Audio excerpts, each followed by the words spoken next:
I'm sorry. I didn't realize the music was going to loop. Give me like 2 more minutes. Just gotta fucking fill me water bottle up.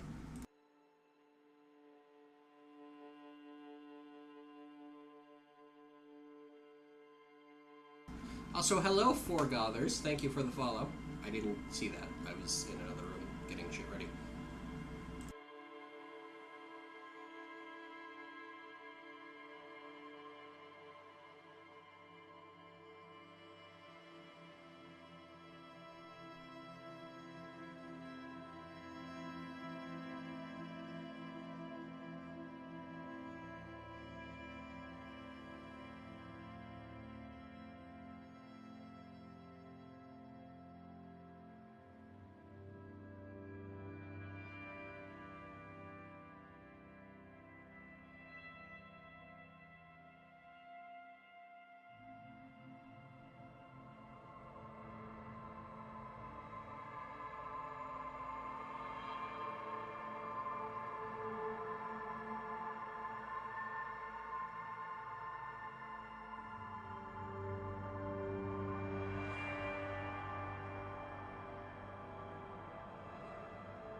Alright, that's about as full as it's gonna get. Hello! I can turn this off now if I can find the right text channel. There it is. Hello! How are we all doing? Are we all happy? We're all present? Everybody who... all aboard who's coming aboard, all that shit?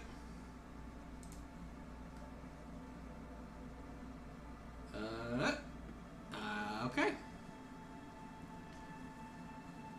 I will get us started then. Let's see here. OBS. There we go. Ah! Here we are. This could be a little louder. This could also be a little louder. We'll see how it goes when people start talking. But for now, these audio levels seem fine. As far as I can tell, at least. Guess we'll have to wait and see.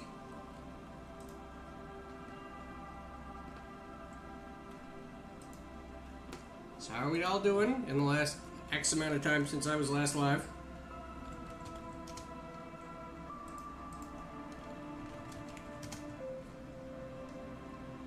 We all doing good?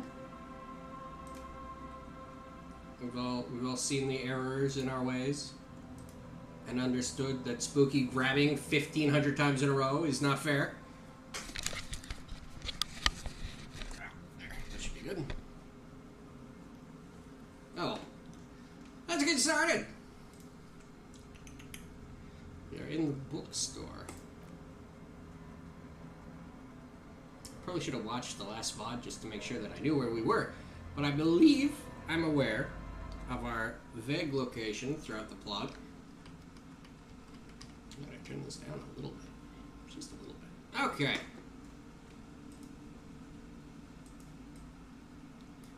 Let's see here. Where's our book? Where's our book? Dummy book. How are we doing? Inspect the body. We still haven't done that yet. Eliminate the call reporting the crime. Pay for damages. Pay for damage. Uh-oh. Track your badge. Track your gun. Who put the clothes in the trash? Open the apartment door for Everett. Ask Kuno and ask Gart. Alright, we can do that. We can do both of those things. We know where those people are. Did I get my map? I know that was what I came in here for. Yes. Okay. Let's get the heck going. Let's go. Or should we talk to her?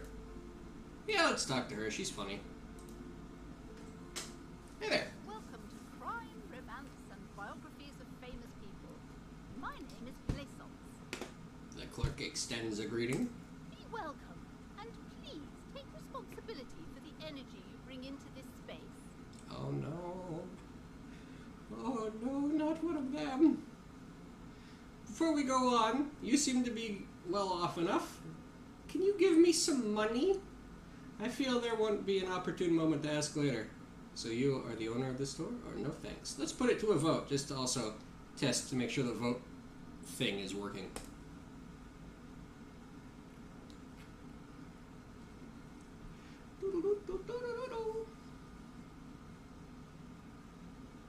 Five, four, three, two, one. Uh-oh. Okay. I'll give it one more try, just to be safe. It's okay if no one wants to vote though. I just need to know that it's working. You know?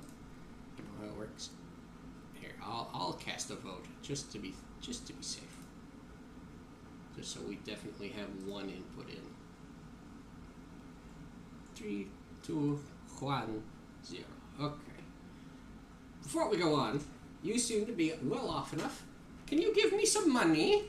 Sir, don't be ridiculous. I certainly will not give you money.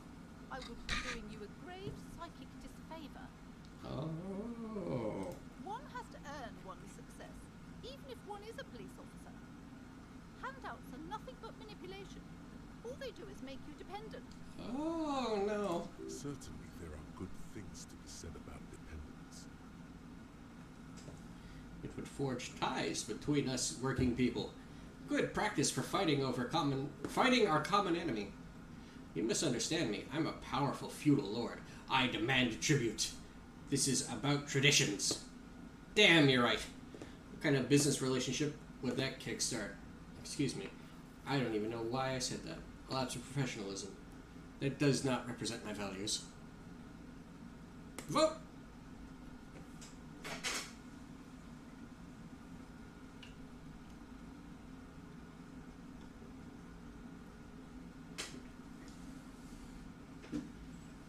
Hey, swing, bada. All right.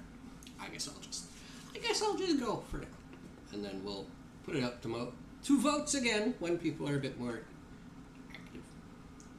You misunderstand me. I'm a powerful feudal lord. Now, hey there. Sounds like someone isn't taking responsibility for the energy they bring into this space. Tribute, power. These are not the traditions we're used to in this part of the world. Ooh. So are you the owner of the store? I am. The proudest owner of our little shop of culture.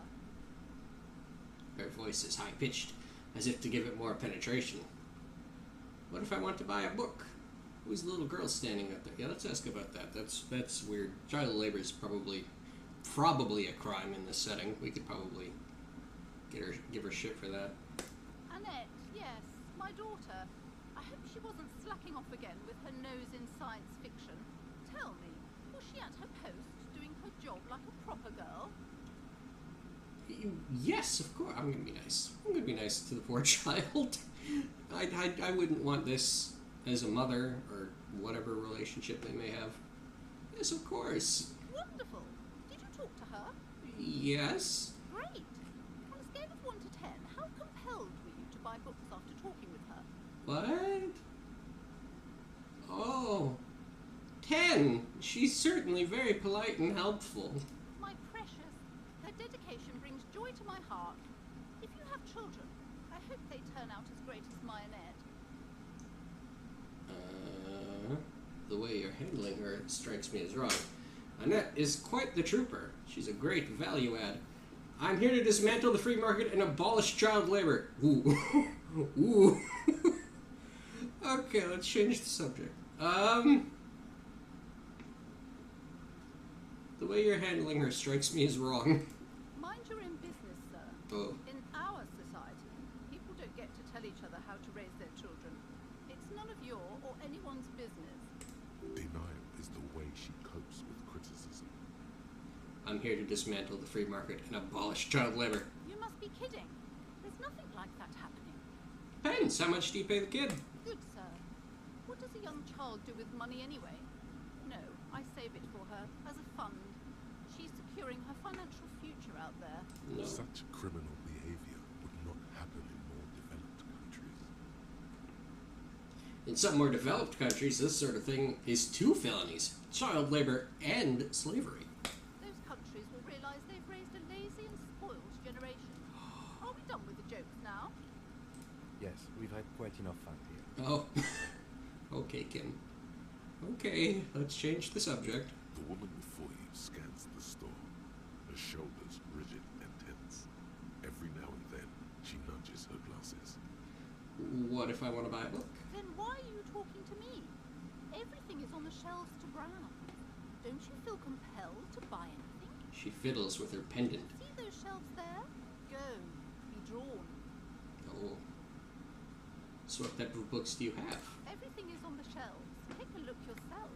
The shelves compel you, don't they? Alright, I'll take a look then. She smiles and nods, seemingly relieved. Farewell for now, book peddler. Hey, psst. Ooh, me? Yes, you. Word on the street is you're ready to start building communism again. Again? Yes, you're ready to start building communism again. You've built it before. They've built it before. Hasn't really worked out yet. But neither has love. Should we just stop building love, too? Yes, we should all stop building love. Love has worked out really well for me. I'm a love winner. I'll put it to a vote. Let's see. What do you people think? What do you people think about this?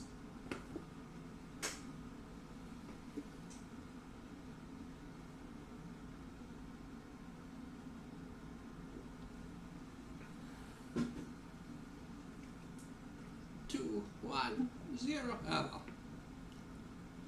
Can't argue with that. So, what about all that communism you've promised to build?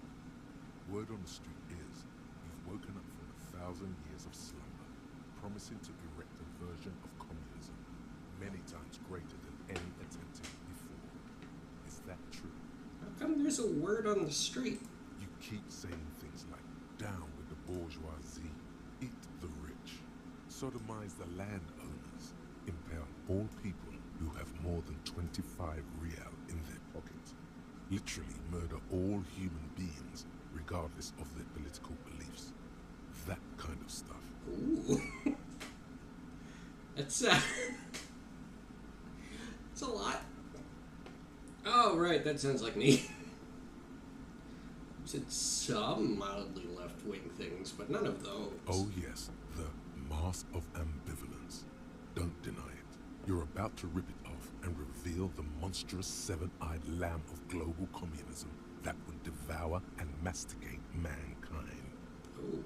Everyone can see that. So tell me, do you have any questions before we fire up the big communism builder? Or do we get right down to it? Wait, first, what's this communism that you speak of? Oh, ooh. Yeah, let's do it. Oh yeah. Get the firing squads and the animal wagons ready. Wait, firing squads. You didn't say anything about those. Too late to back out now. You can't make an omelette without breaking a few million eggs. Okay. Well.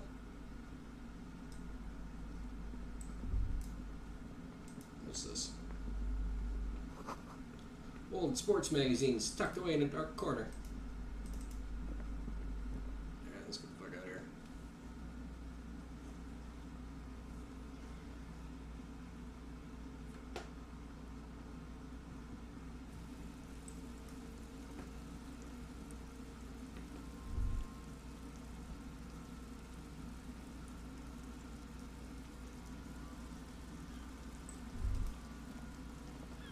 Hey, Annette. Your mom's Hello, crazy. Sir. Step right in. The store is open.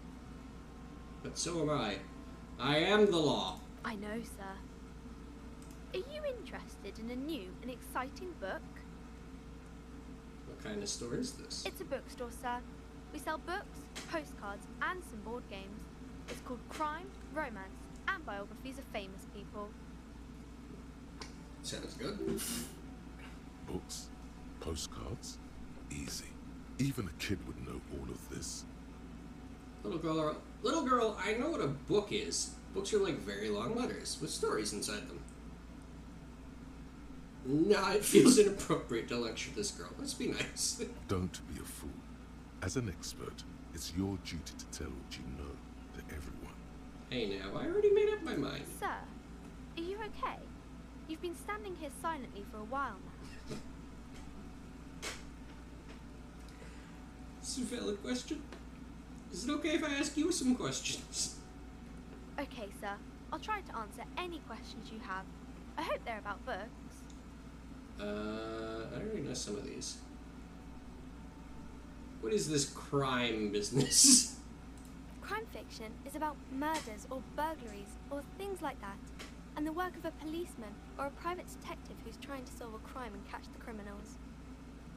Wait, not crime fiction. I need to know what crime is. That's probably not going to play out while we're a cop. We're going to get in trouble. We're going to get in trouble. Why would anybody want to read about crime? It's exciting to people, I guess. They get to imagine dangerous things, and it's kind of like a puzzle, where you can guess who the criminal is, or how the good guys are going to catch him. I'm a policeman myself, by the way. The law, as I said. You don't look much like a policeman. Oh. Huh. Well, what does a cop look like then? Okay then. Maybe I'm not a policeman. Or should stop being one. Oh. What does a cop look like? Didn't mean to offend, sir. Sorry, sir. It's just that you don't look like Dick Mullen. She points to a book cover, on which you see a strapping Vespertine officer. He stands grimly over the dead body of a woman. I used to be exactly like that Mullen guy. Then I decided to live a little. You know, nobody actually looks like that guy in the picture. That's just a stupid fantasy of a man. It's not your body that's important in police work. Anyway, it's your... And you point to your head. Wow, look at that guy. I'll never be as good as Dick Mullen. It's not your body, it's your funny brain, I say as we took the intelligence-only build. Head, yes. No, your mind.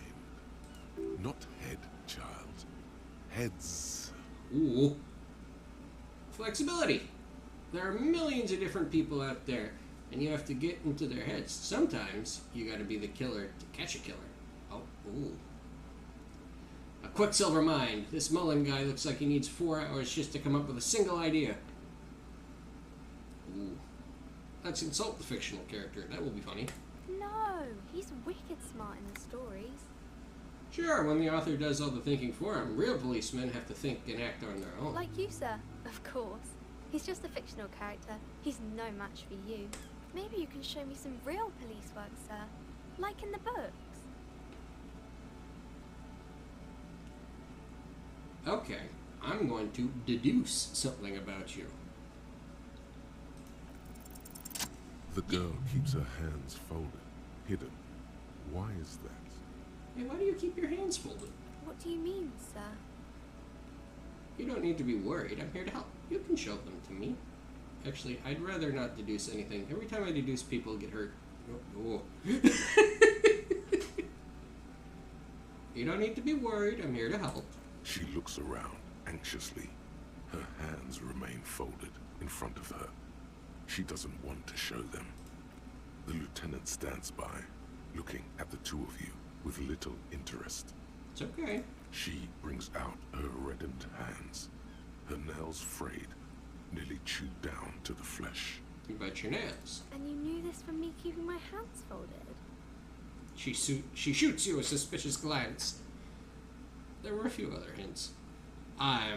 It's super simple for a detective such as myself. Well, that proves nothing. Anyone could do an easy deduction like that. Her eyes flash with defiance. She's not impressed. Want more? Bet I can figure out why you bite your nails. I got a few reasons in mind. I think so? Fine. Do better. You do something about me. This feels like this is gonna hurt. So we'll just do the first one. Want more? Bet I can figure out why you bite your nails. I got a few reasons in mind. She nods, half provocative, half enthusiastic. You're uptight because of your mother and the pressure she's putting on you. Rats have been nibbling on your fingers. Child labor is dismal working conditions. Chewed on nails means you're recycling your body material. Oh. Oh no.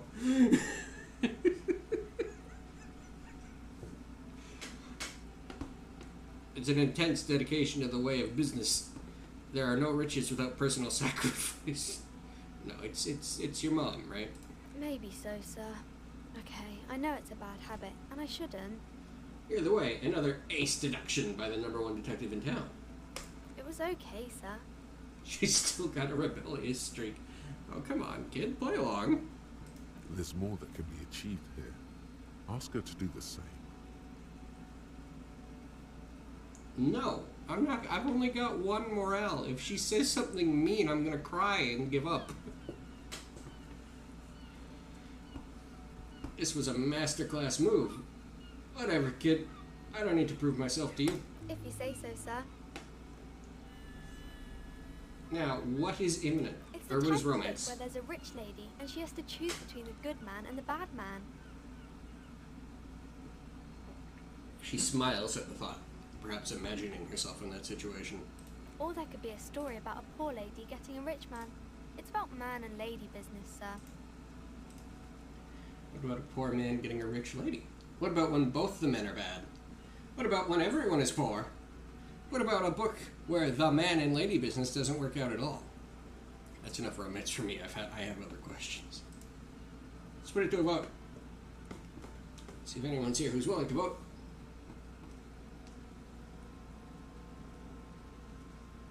Ooh, 4, 3, 2, 1. Well, I tried.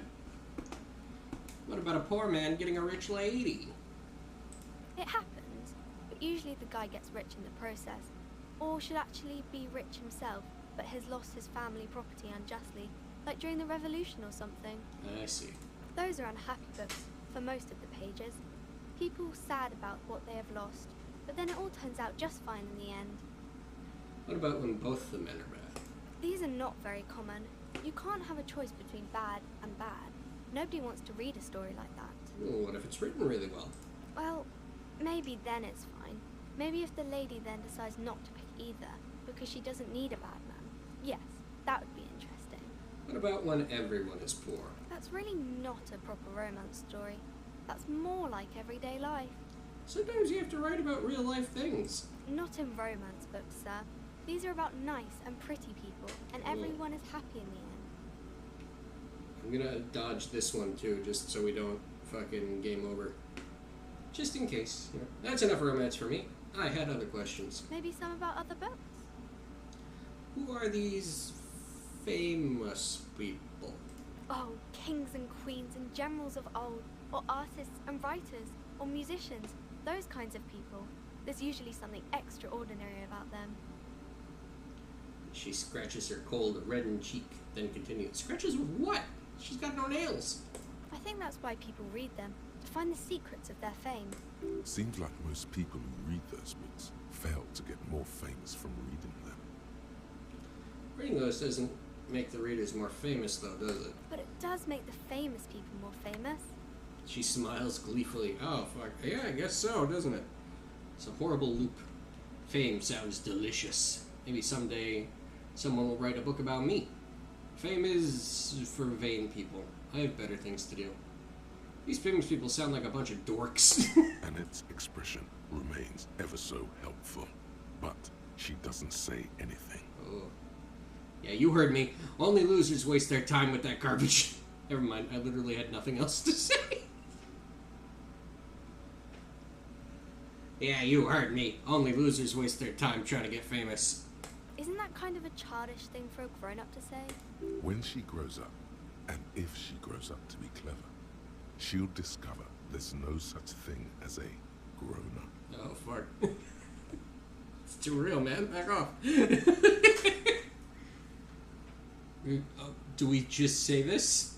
Do we just say that to her or something else? I'll put it to a vote. We can call her out and be like, yeah, you're just stupid. You're a chid. You're a chid. You're a chid. You're a child kid. Kid child. Stupid. 3, 2, one.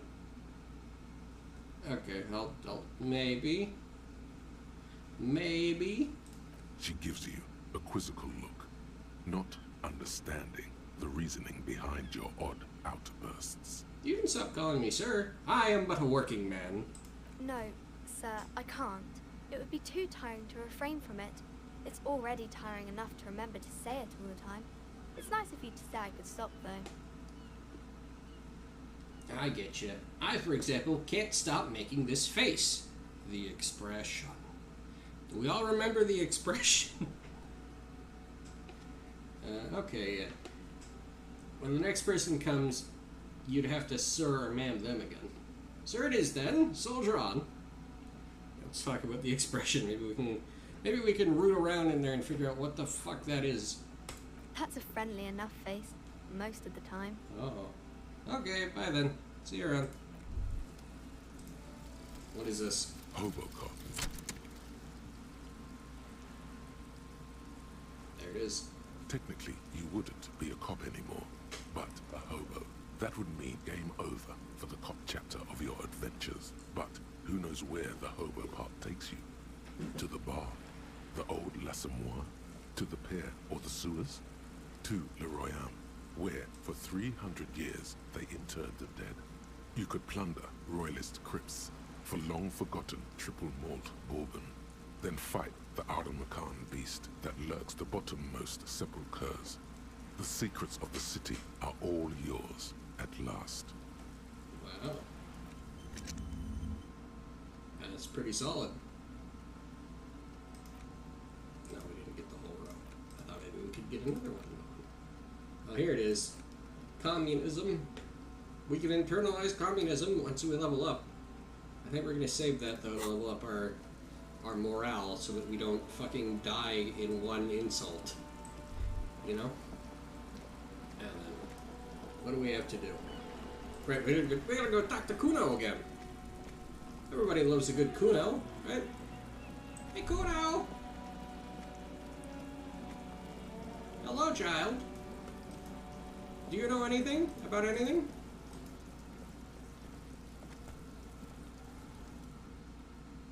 Can't you see I'm throwing rocks? Look, I have questions for you. Alright, entertain the Kuno. Show me what you got. What you got there? What you got, huh? Show me what you got.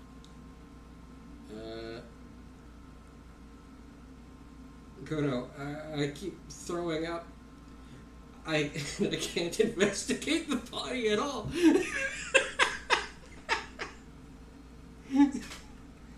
Let's save.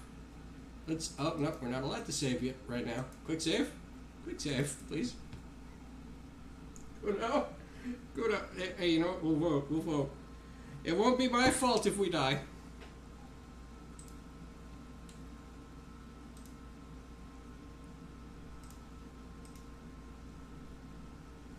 Oh god, it's gonna be my fault if we die.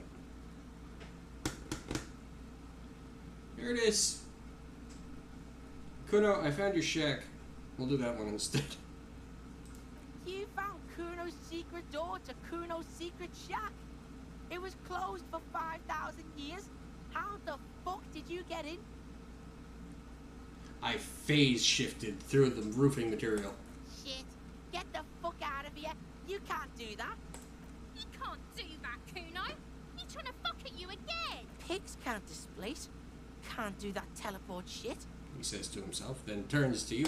How did you like it in there, pig old boy? Kuno's got a lot of cool shit there, right?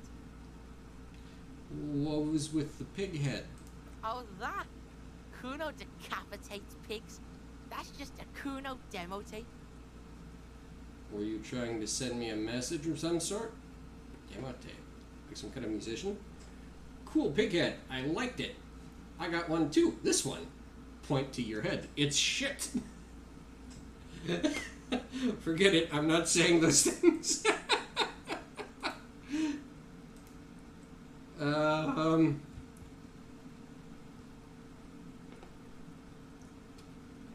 Demo tape? Like some kind of musician? Yeah.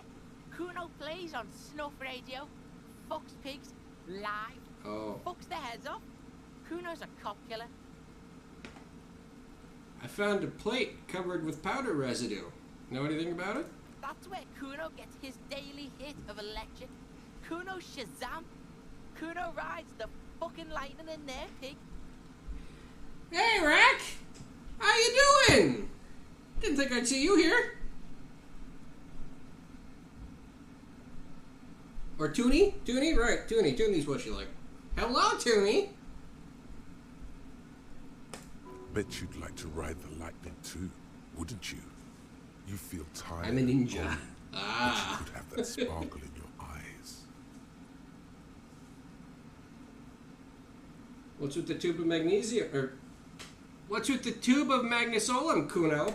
It's a vitamin, pig. Don't you know anything? Yeah, how's the ninja business treating you, Toonie? You could use some. It's magnesium, right? Yeah, it's the mag. You fucking need that shit to stay on top of your game. Kuno goes through like a tube a day, rips mag like a motherfucker, and you could use a bottle. Ooh, ew. Oh, don't teach him, Kuno. He's gonna use it against you, Kuno. I know all about magnesium. I rock it all the time. Come on, it's just magnesium. Don't mystify it. Yeah, come on, man. It's just a little chemical. Just got home, but I got an early day tomorrow, so I thought I'd drop in and say hi. Aww. Well, hello. I'm glad to see ya.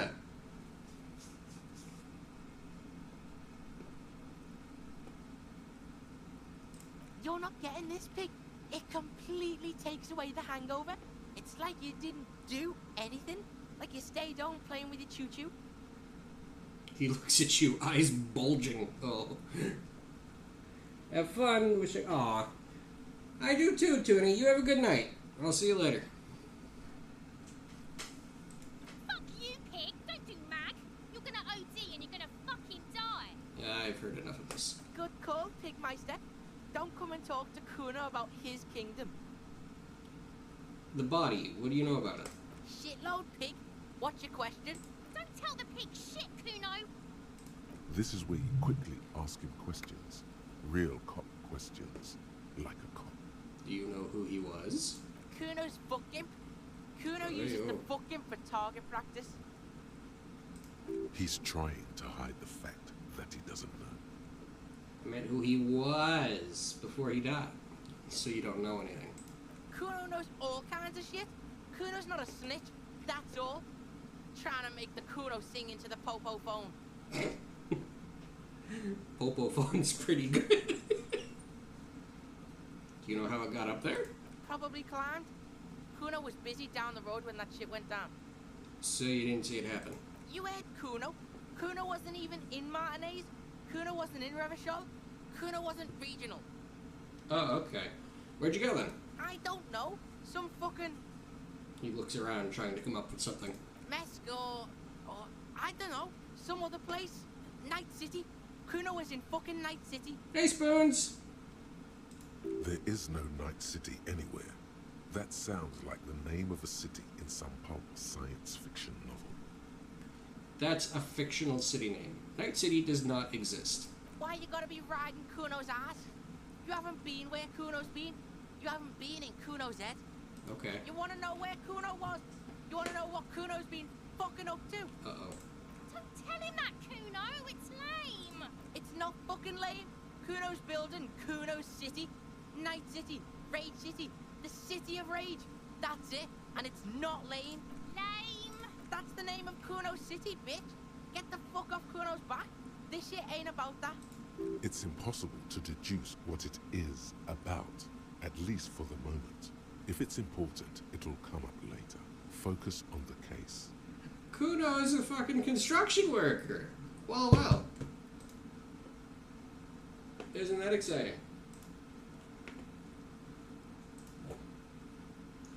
Have you seen anyone suspicious around? Just a couple of pigs sniffing around in the dirt.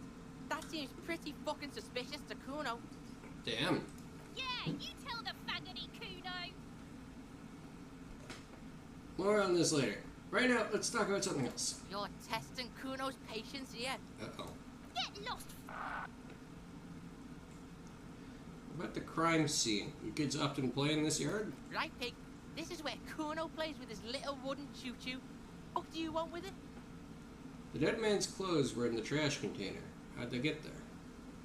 Yeah, Kuno doesn't know shit about that. That shit is beneath Kuno. I need to know. It could be a lead in the investigation. Someone may have tampered with the murder scene. Listen.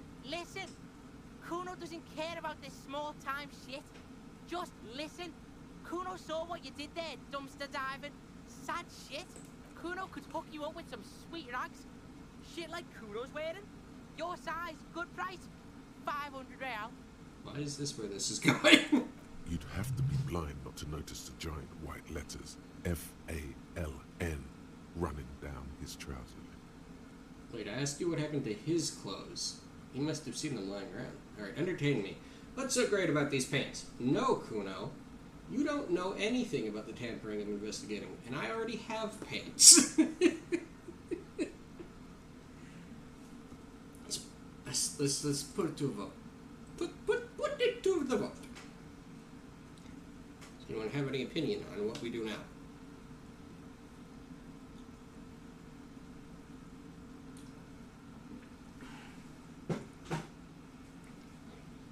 Nobody cares. That's fine. No, I asked you about his clothes. Look, Kuno ain't seen shit lying around, except for that up there. Really? Now, you want performance gear or not, Grandpa? The lieutenant remains silent, but his expression couldn't say, "I told you so," any louder. Alright, entertain me. What's so great about these pants?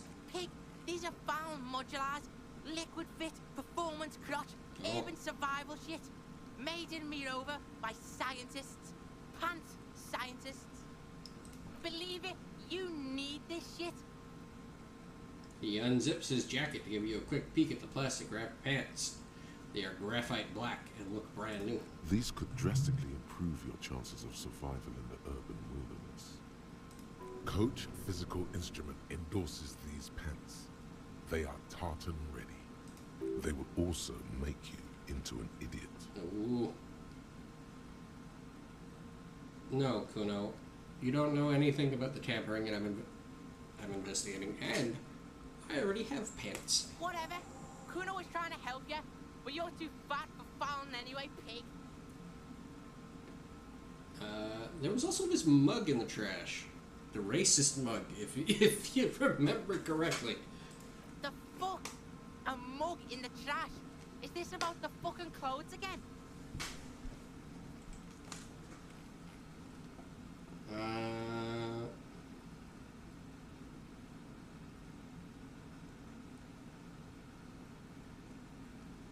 Yes, does this racist mug have anything to do with it? Yeah, Kuno sees where this is going. Kuno's got that fast brain. You saying you picked it after the mug fucker? Cause he's the clothes fucker? I can't hear you, Kuno. Speak louder, Kuno. That's exactly what I'm saying, Kuno.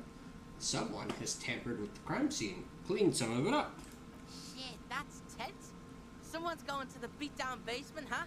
Mug guy gonna get tied to the radiator. He nods in approval. Oh. Kuno doesn't know who put that shit in there. And if he did, he wouldn't squeal. But if you find out, maybe you can... Tell the Kuno who it was. He's curious. He likes putting two and two together here. Stop turning into a pig, Kuno. They're trying to get you hooked on the snitching. Get away from my Kuno. Yeah? Get your bacon shit away. Kuno doesn't like to be seen with the popo. Get your shit done and out of Kuno's face. I might have questions later. For now, let's talk about something else. Yeah, whatever. Kuno doesn't give a shit. I gotta ask, who is Kuno? No, hold on. Did we have to ask Kuno about the vomit? No, we have to do the shit compressor thought. Shit compressor. There it is. My mouth gave up on me. Okay. No, I'm not talking to him about that. Okay, I'm off. Kuno doesn't fucking care. Okay, cool. Which means... Wait, hold on. first of all, we're gonna up our volition a little, because my God. Good. Because I'd rather not fucking melt whenever someone says my dick's small, you know? Bit of an emergency situation. Okay, so what do we have else to do? Open the apartment door. You have the key. The door is behind the greenhouse in the yard. A basement door. I see. Okay. Hold on. I could probably go back now that I have the key and lie to Everett. Be like, yeah, no, I did it. I totally. Oh no, I don't want to talk to you. Someone's trying to grow herbs in this greenhouse. Oh, that's cute.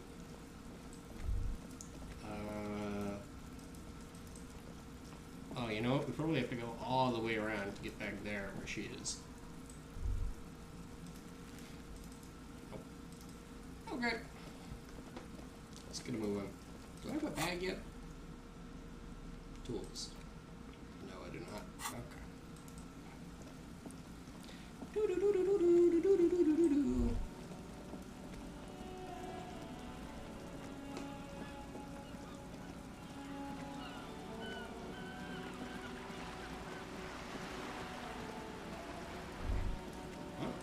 Whoa.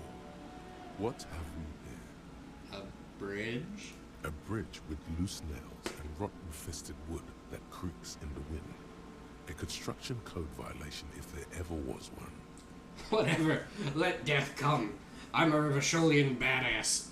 It looks like we've got a construction code violation. True. They never cleaned up the wall damage. The rest of Revachol looks better, though. But Lieutenant, think about the splinters! The bridge is fine enough. Locals use it all the time, after all. It's nothing to worry about. Shall we?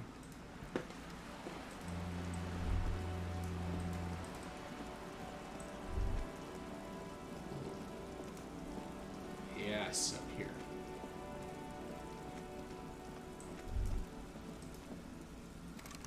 Must be another way into the building. Well, what if I were to say, I don't know, equip a key that I have. I have the key, it said. Maybe I don't. Hey, what's that noise down there? What? Huh? You talking to me? Hello? You see a young man on a balcony nursing a cigarette. His eyes have been following you for a while. Not looking for any trouble, officer. Despite the, he says in a quiet voice, despite the cold, his shirt hangs unbuttoned on his frame. Why are you whispering? It sounds like you're already in trouble. There's no trouble. I'm just speaking in a lowered voice. I don't want to be seen talking to the gendarmerie, if that's okay. I just want to finish my cigarette. Don't let him go. This could be your witness. The balcony has a great view of the whole thing. Actually, the gendarmerie really needs to talk to you. Is it really that important? He asks you, adjusting his shirt. Like a nervous cat, he keeps stealing looks at the neighboring windows. All right, but make it quick. Once I finish this cigarette, I have to run. I'm guessing he's not going to tell us our name because he's barely cooperating. Looks like you're in a good view from the Whirling in Rags backyard. Let me try that again. Looks like you've got a good view of the Whirling in Rags backyard. Could you tell me anything about the hanging? I'd even go so far as to say that the view is a little too good, my dear gendarme. Do you have an estimate of when the body will be taken away? We will remove the body as soon as possible. Now tell us, where were you last Sunday? Oh. You already asked me that, didn't you? Huh?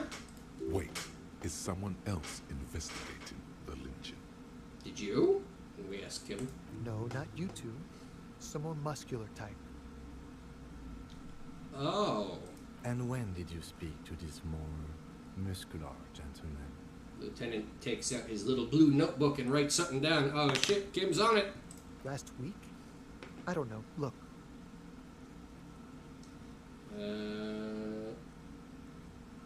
He looks around the courtyard again. Rain patters on the windowsills and dead houseplants.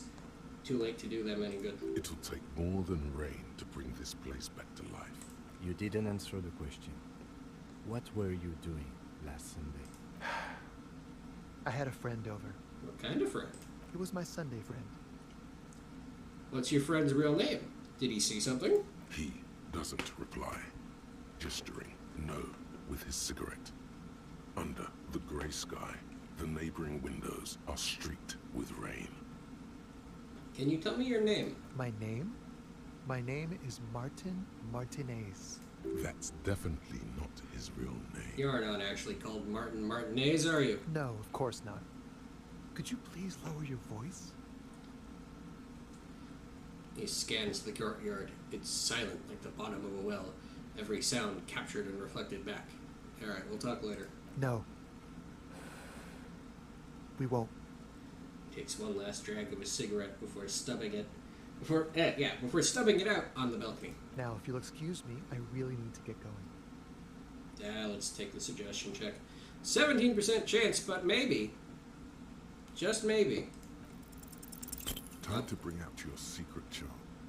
Tears and begging. Oh no. Show him your emotional side. Throw yourself before his very feet like a dog. I don't want to do that, though. That doesn't sound fun. What do you want from me? Do you want me to cry, huh? I guess we're probably already crying. Please don't go. I'll stop drinking. I'll take the trash out. Just, please don't leave me. I'm not listening to this. I'm not listening to your suggestion. We're going to do this one. We're going to play it a little tougher. What do you want from me? You want me to cry? Huh? No, for God's sake, I don't want you to cry. Takes a quick step back and looks around, clearly disturbed. I really have to go. With a flick of his wrist, he sends the extinguished cigarette sailing over the rail. Good luck with the investigation. He walks away.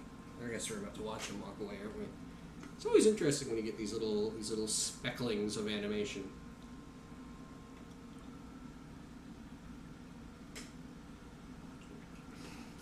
He's gone. The lieutenant puts away his notebook and returns to you. We should run after him, see where he went. No point in running. Tenements like these often have multiple exits. If he doesn't want to talk to us, then he'll know how to hide himself. You're right, he probably didn't have anything important to say. No. So we're just gonna give up? He could be a witness. Him or his Sunday friend. Either way, we need to look into that muscular type who's asking about our case. Good point. There has to be a way of getting inside the building. Once we found a way in, we can ask around for his apartment. Great, let's do that. This is the apartment door that we have to open. But I don't... Keys! Keys? Key to room. Key to trash. Union card. Key to basement apartment. Oh, we have to... Okay. Like an actual apartment that is in the basement, not the basement door to the apartment complex. What do you got? Pallet. Magnesium! Good. Oh, what is this? This is a wall on the side of an apartment building. Why am I looking at this wall? You have no clue. It's just a wall. So many walls all over Martinez. Weather-worn, cracked, their paint peeling. Alright. Well, that was worth it.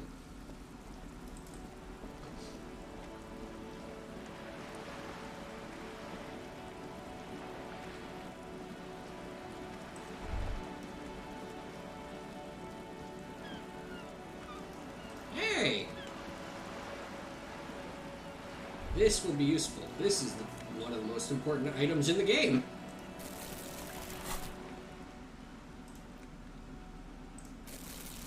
There we go. Doesn't give you a debuff or anything, and it lets you pick up shit off the ground so that you can sell it to a recycling machine. It is the most important thing. Spotter bullet holes lines the wall. Thank you for letting me know. What's this? Oh, hold on. You hear the distant squeal of seabirds. Ah, so we do. Thank you. Because, yeah, we're running low on time. We need that fucking money. Come here. Get him out of the way.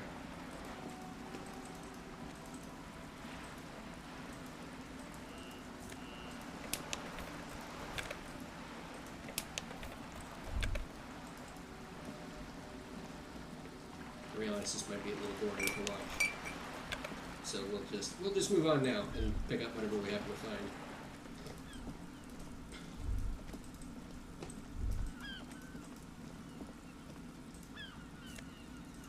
There's that one area though, through that little secret passageway that Kuno takes you, or Kuno has, that fucking is just riddled with bottles and cans. That'll be a good place to go. We can talk to you. First, let me get what's in the garbage out. Magnesium again? Hey, man. Welcome to Rivachol. Oh, no. I don't like this name. I don't like it. This is scary.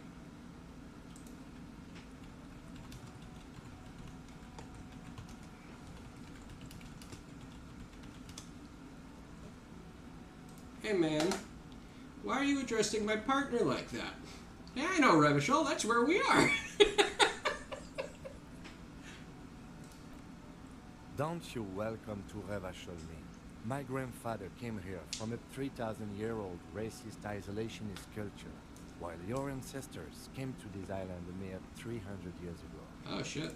Every school of thought and government has failed in the city, but I love it nonetheless. It belongs to me as much as it belongs to you. You don't. It's men like you who keep Revachol divided, making it that much harder for everyone to climb out of this post-war limbo. What he means is, fixation on the Revacholian nation makes it harder for Revachol to actually attain self-determination. He's right. You're undermining our best shot at real self-determination. Stop ripping into this guy. He's just really proud of being Revacholian. Limbo? What's going on here? Okay, I don't want to deal with it. Yeah, no, we'll side with Kim. Kim's right. He's right. You're undermining our best shot here. Oh, come on, man. I just said welcome to Rivachol. It's a lorry driver thing. Liar. I know exactly what you meant. You think my kind doesn't belong here, that I should watch myself and behave. But you see, I'm an officer of the RCN. It's actually my job to make sure you behave. I would advise you to remember that. Holy fuck. Silence. The air between them becomes tense. Your partner needs backup. Now's your moment to shine.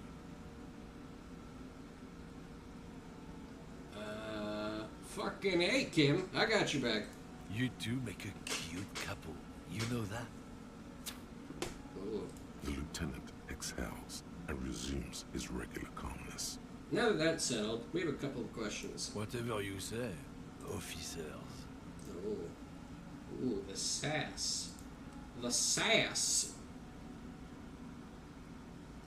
He waits impassively, cigarette smoldering between his fingers. He smells of heavy motor oils and his breath of high tar content cigarettes, probably Astro Whites. I found this mug in the trash.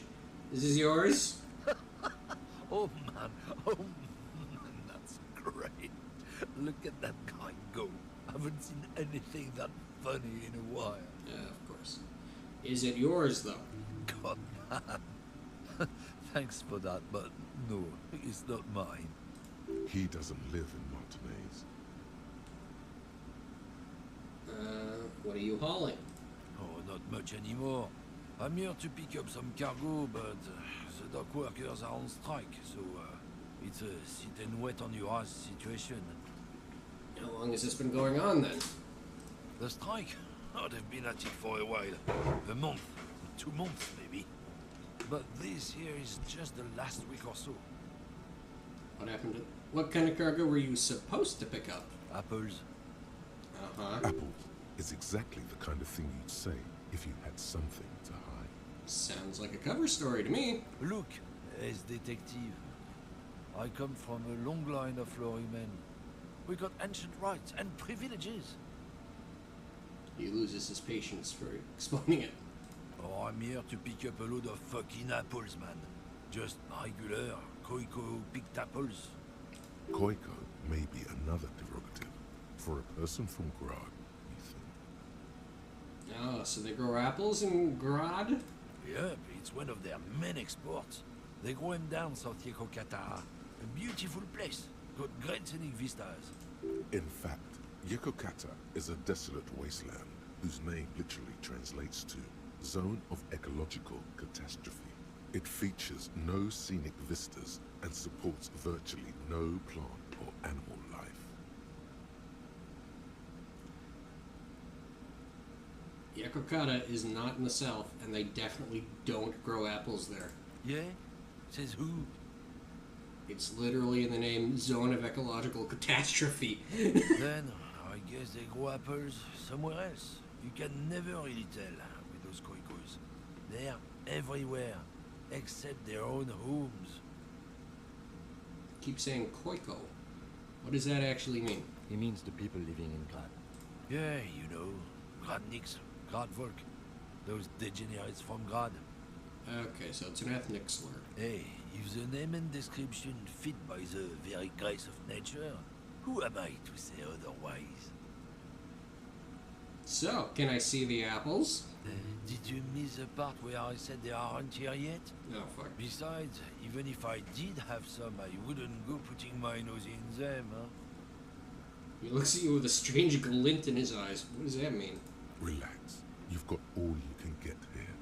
He probably doesn't even know what he's holding, even if it is something unsavory. So he'd remain unaccountable. He said something about the rights and privileges of lorrymen? Oh yeah, they're a big deal. My great-grandfather was a carter, had a royal license and everything. We've tried to hold on to our privileges. Now, hold on, what's a carter? Someone with a cart. Yeah. What did you think it was?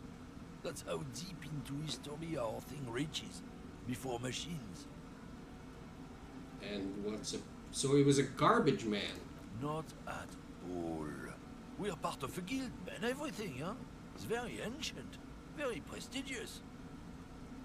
So you're in a carter's guild. Goddamn right.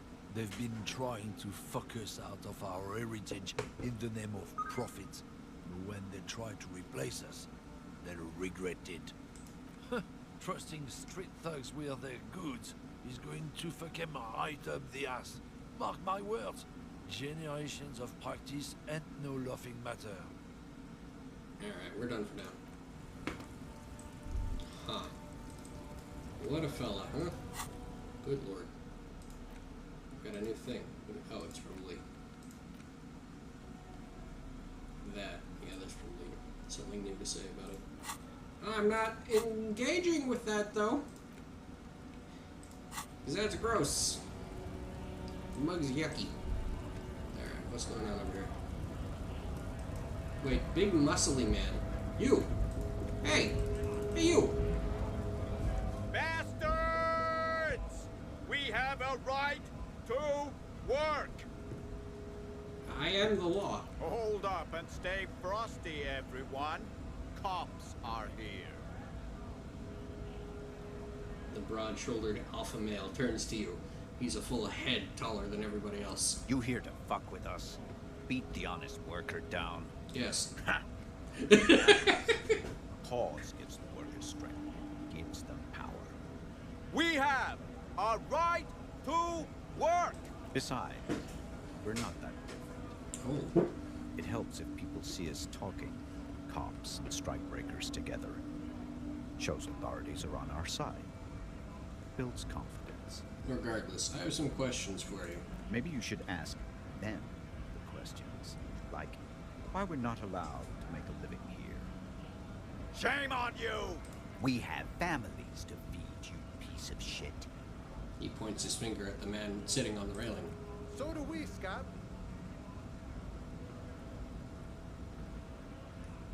What is a strike? When a bunch of ungrateful, lazy cockroaches can't get their act together and decide to block honest work for other people. He shifts uncomfortably in his workers' overalls. What do the strikers want? Beats me. They mumble nonsense about boardrooms and workers' rights, while we have the right to work! There's something odd in the way he carries himself. His set of clothing looks vaguely mismatched. The different pieces of the attire seem ill-fitting. Ill-fitting? What does that mean? His shirt is far too small and an unpleasantly tight fit, while the overalls, held up by a belt, seem to fit a man with much more corpulence. You're wearing new clothes? He ignores your question, choosing instead to turn to the emaciated workers, raising both fists in the air. The clothes are obviously not his. Silence is the answer. There's something off here, but he won't say what. Who are all these strike breakers? Honest men and women with rights to work, to be useful, not toys for corporate interests. The man runs a hand through his steadily graying military haircut. We came here to help the harbor run smoothly in time of crisis. Harbor? If Union fucks don't want work, they ought to let in those who do want work. I have a question. Why do all these men follow your leadership? You think they follow because I'm big and loud? No. They follow the rules of the market, the rules of the economy, because they were given a job to do! You've been talking to him for quite a while now. Something is off with this guy. Ask him where he's from. Okay, I gotta ask, where exactly are you from? What's it to you? Deep-set suspicion drips from every syllable. Routine, part of the investigation. Am I a suspect? Done no crimes. I only fight for the rights of people. Already got that. I'm interested in your background. We're all workers, right? Workers stick together. Came from the eminent domain, Jamrock. Backgrounds in odd jobs, heavy lifting, cargo haul, bouncer work. I know the drill. A bouncer? Where? I frequent a lot of bars. Maybe it's one I know. Sweet, I know bars. Been thrown out of several. Maybe that's why I know you. Maybe that's why you seem familiar. I don't really drink, but work has taken me to some. Which one was it? Worked at Territorial. Ring a bell? Never heard of it. Are you lying? We're done here. I have a strike to break. He's lying. You can't lie to me. I'm the law. Right to work! Right to work! Shame on you! Hey, tough guy, I had more questions. Things are busy enough. You going to waste less of my time? We'll see. The hulking man oozes stark skepticism. What exactly is your goal here? We were promised work. We'd be in there, working, if the bastards hadn't shut the gates. And you are unable to breach the entrance? Main gate's locked. Would take heavy ordnance to bust it open. Could try to get in through the secretary's office. Door's locked. The guard's blocking the way to the access panel. And I don't mean the scrawny mess punk either. I mean head measurer. Or whatever he is. Have you considered storming in? Like, all of you?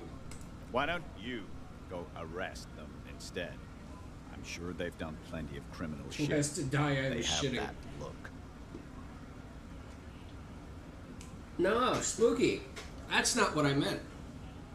It would be better for the You'll see. if you went home, at least for now. If you can't get in anyway. No! They will give up eventually. Or get drunk. Leave the button unguarded. Then we charge. The man rubs his jaw. A perfect, lightly bearded, square wedge. I'm just gonna leave now. No, Spooky, the trouble I was talking about that we were encountering was this fella over here. Are you prepared? Hey, man. What's up? Looking for something? Let's take a look at this character's name.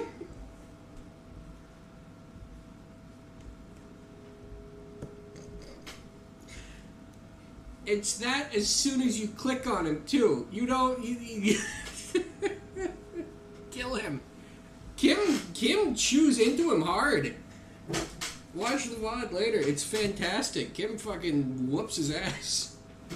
Well, with words. He doesn't actually fight him. But yeah. We're done for now. Also, I got the most important item in the game. Are you ready? Are you ready to see the most important item in the game? Here it is. Bag. Bag. Bag's how you get money. You gather shit and you sell it to a machine in here.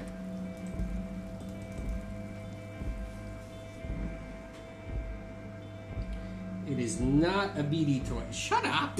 Shut up! You're right, though. It's not that. It's something else. Let's go over here. The tear machine stands in the corner. A sign says, 1 bottle equals 10 cents. Let's insert our bottles. Your bottles clunk into the machine, and the money appears with a satisfying jingle. You're a richer man now. You're 100% sure you've got special Hobocop money for that tier. At least 100% extra tier money. If the numbers on the machine told you otherwise, it's a lie. This is why I said we needed Hobocop. Because that's the most important thing. You get it right away, and it's so crucial. And alright, we're pretty much done here, I think. Hold on, have I talked to you yet? Hey, lady. Welcome to Frit. Feel free to look around or something. Everything is out on the shelves. She returns to her magazine. Wow. What's that magazine she's reading? Before we go on, what is this Frit? What magazine are you reading, lady? You mean this? She looks at the cover, boasting a colorful photo of 2 girls kissing. Ooh! This is Pop Stars. It's got, like, famous people in it. It's not for sale. Looks like it also has something called Police de la Mode, featured on page 34. This speaks to you. Stupid famous people! I approve of this. Very futuristic. Tap on the girls kissing. Forget about all that. What's this in the Fashion Police feature? I'm not even interested in that magazine. I don't know why I asked about it. Here, let's put it up to a vote now that we got more people here. What are we going to say to this poor lady working behind the counter?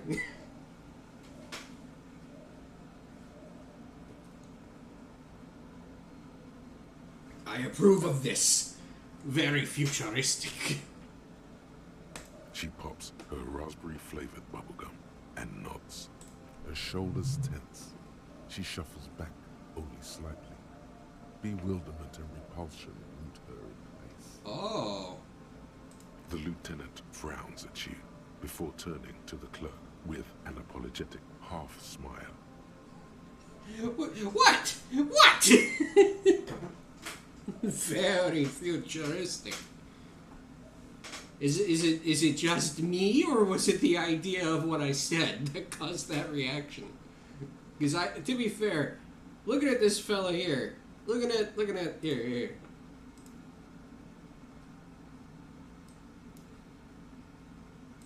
Oh, it covers everything. But looking at this face, lunging at you, going, man, that's some good shit. I'd be like, get away from me, please. I have a gun. I have your gun. He totally said it in the I like to look at girls kissing way. Yeah, probably. You're probably right. Harry's. Well, no, we took the feminist perk. We wouldn't be like that. Also, while you're here, Spooky, if we take a look here at Mazovian socioeconomics, this is communism. We can embrace communism if we want to, when we have another skill point to spend on another slot. However, we are about to internalize Guillaume de Millon. That'll be neat. Alright. Before we go on, what is this Frit? I don't know. Frit. She shrugs. And what is Frit? A 7 to 11 grocery store. Ballin'. Why is it written with 3 T's though? I think they think that the extra T makes it funkier. It doesn't. The story goes that normal Fritta, with 2 T's, a men's workwear shop in Vredefort, was already taken. So when Fritta Retail Inc. grew into a multinational corporation, they had to add an extra letter to avoid trademark infringement. Oh. Ballin'. Yeah. Ballin'. We could be communism hobocop. Let's proceed. I have some questions for you. Okay. I'm not really supposed to be chatting to anyone, but... She puts down the magazine. You have ammonia for sale. She looks up from her magazine, eyes filled with tired ennui. Yes. What we have is there, in the medicine cabinet. Go take a look yourself. Can you tell me anything about the dead body? I don't really know anything. I mean, I know it's there, but I haven't seen it, so... Did you know the man who died? Not really. Not really? Does it mean you know him a little? No. I didn't know him at all. How long has it been there? I don't know, really long. Oh, this is not going anywhere. What do you think happened? I don't know. No need to worry. It's just standard procedure for us to ask around. If you hear anything, let us know, okay? Okay. Thank you for your help. Uh-huh. She brushes a strand of hair off her face. She tries to return to her magazine. Alright, well. Where's that done? Where's the medicine cabinet? You, give me ammonia. I need to look at a body. A small cabinet on the wall is filled with various... She's too much of a disaffected millennial to help. Yeah. They all bear the Saint Baptiste Pharmaceutics logo. But this takes place in the 50s. Or something. 50s in quotation marks. It's not exactly clear what that means. Okay. Their logo is the bloodless rose. Pure white. Untouched by harm. Okay. Just ask me if you need anything from St. Baptiste. We don't stock prescription meds, but we do have Nosafed, Duramine, magnesium, and Hypnogamma.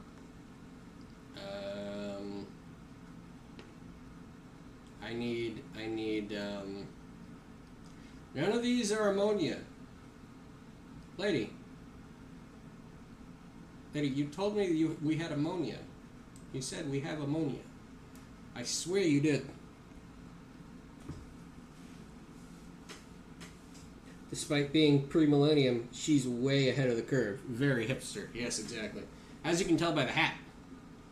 Also, I'm guessing this is because it's transparent, but the way that this is painted makes it look like the hat has a light in it.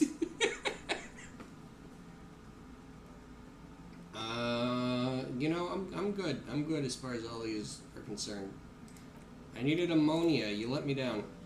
You see several packaged raincoats fill a low shelf beneath a display of croissants and juice bottles. The raincoats are transparent, except for the big Fritta slogan on the back. Okay. The packages are small, discreet, sloppily stacked, making them easier to take unnoticed. No need to worry about knocking over a display. Oh, okay. I'm not really going to buy one, but I'll put it up to a vote to see if we want to try to steal one. We have a 28% chance, which isn't the best, but isn't too low. Go, vote time. I want a hat with a light in it. It just shines in my eyes. Yeah, exactly. I'm not buying the coat. We need to save money so that we can pay back our fucking damages to the hotel we were in. Alright, well, we're done. Alright, I think that's all we really need in here. Unless... Oh, this one, maybe. Maybe this medicine. A colourful display of cigarettes and alcohol bottles line the shop wall, inviting you closer. Eat the raincoat. No, I will not eat the raincoat. The bottles wink at you in the light. The smokes, too, glitter in their wrapping. It's like looking into a kind of heaven. Your knees are weak. This is not a good place for a recovering addict. Guess not, no. She looks at the wall of goods behind her and then adjusts her hat. I'm obliged to inform you that both alcohol and cigarettes damage your health. But I guess you already know that. Do you sell any under-the-counter vices? No, we're not. I think we'll continue to play it straight. You know, no drugs, no alcohol, none of that. That's it. That's all we can really look at in here.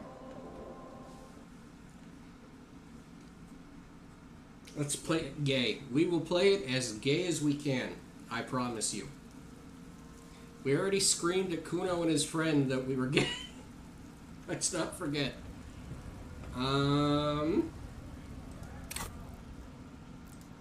Let's see here. Oh yeah, Spooky, you'll like this. We talked to Kuno while you were gone, which is good. Or no, not Kuno. We talked to someone on a roof while you were gone, and we learned that there is somebody else asking about the case that is not a cop. There's a big muscly guy who seems to be pretending to be a cop, asking around about shit. So we gotta find out who that is.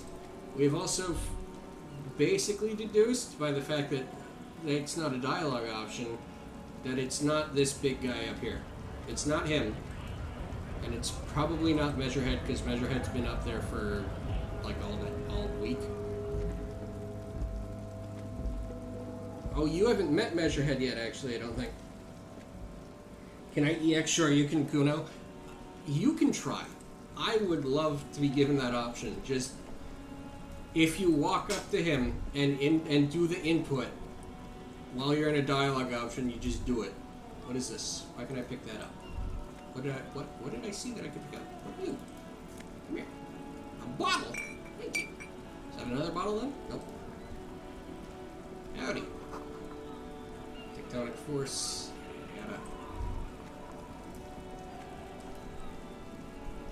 Do we talk to these guys? Life doesn't need to be a struggle. He covers his mouth to hide a burp. I'll be with you in a moment, officer. Let me just finish my sandwich. Talk to Angry Hog René first. Okay. I want to hit the child with a fucking Shinko Hadouken. Shinko Hadouken.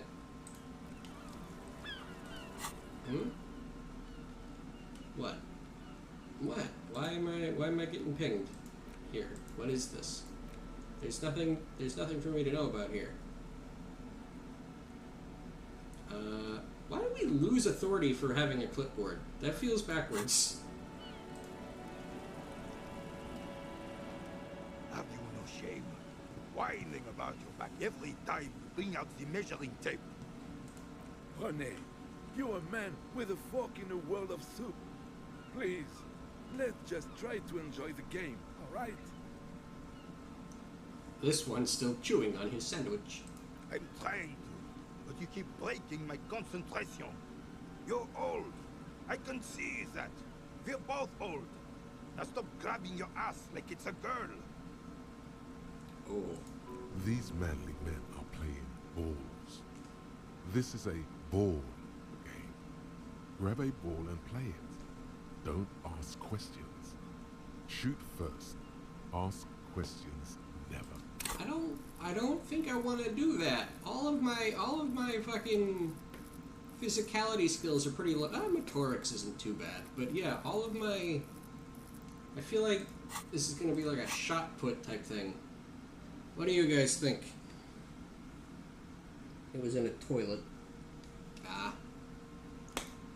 Put it to a boat. Put it to the bowl. Looks more like bocce. Yeah, maybe. Also, I like that they're playing in like a bombed out crater. Alright, I got this. Ball time! That's the spirit. Don't even waste your breath asking about the game. They wouldn't know anyway. They're way past their prime. Holy shit. 83%. Do it. Ooh. Hey, Natani. Oh. You are immediately surprised by the ball's lack of weight. No matter, you'll make it work. Feel the ball. The cold metal ball is surprisingly smooth against your neck. It has a pattern on it. Probably a sponsored ball. Oh, no worries. Yours would only be covered with bumps of learning and scars of victory. Already, your muscles are adjusting to the weight, the nervous system calibrated, until you and the ball have merged into a single entity. The man ball is ready. I don't like that. I don't like the man ball. Can I not be that? The man ball is ready.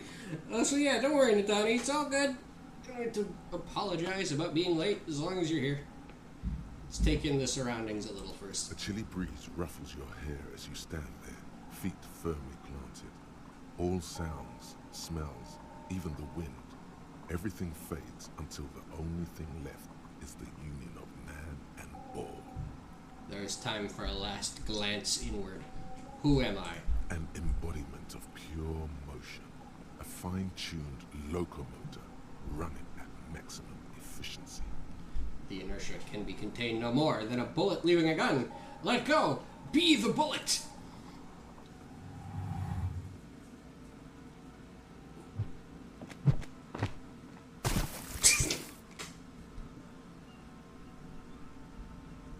Merde!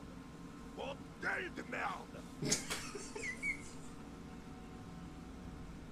Me when I'm the man ball. Oh. Spooky, don't type man ball like that. I think we've made this angry man angrier. A whorehouse of shit.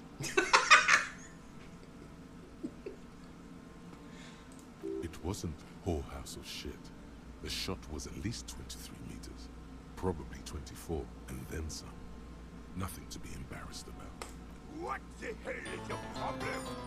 Oh, what happened? Spoons! Thank you for the raid.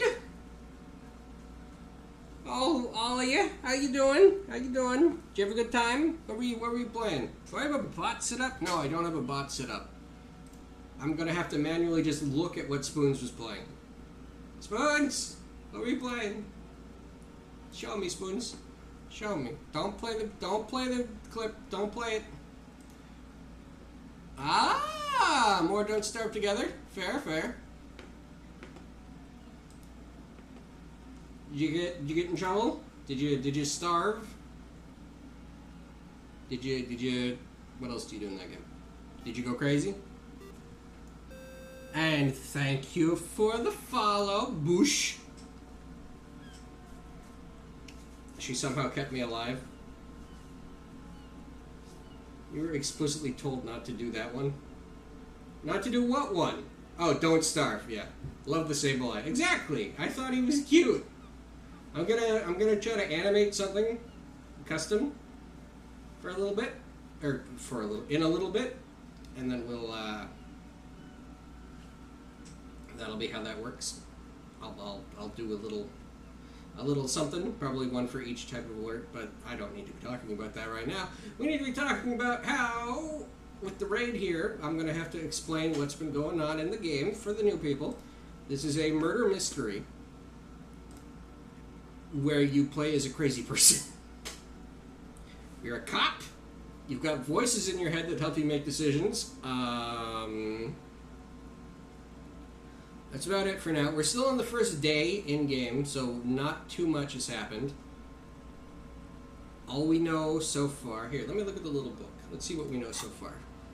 What do we know? What do we know? What do we know? What do we know? We know that the guy running the... Okay.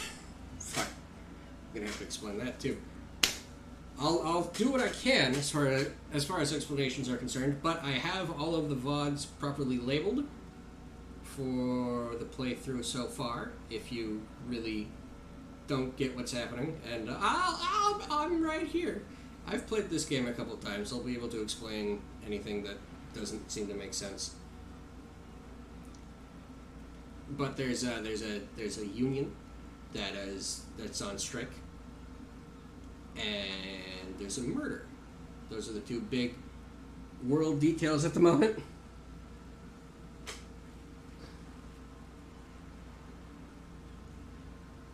Boosh is heading to bed. All right, well, you go to bed, Boosh. You have a good night.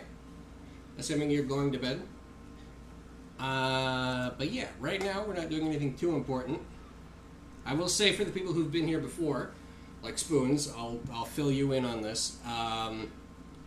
While asking around, we learned that there is someone else asking around about the case, possibly pretending to be a cop as well, who's a big muscly guy. So we gotta sort that shit out. Also, we just completely fucking ruined these two's game. Whatever it is that they're playing, some kind of bocce or shot put thing.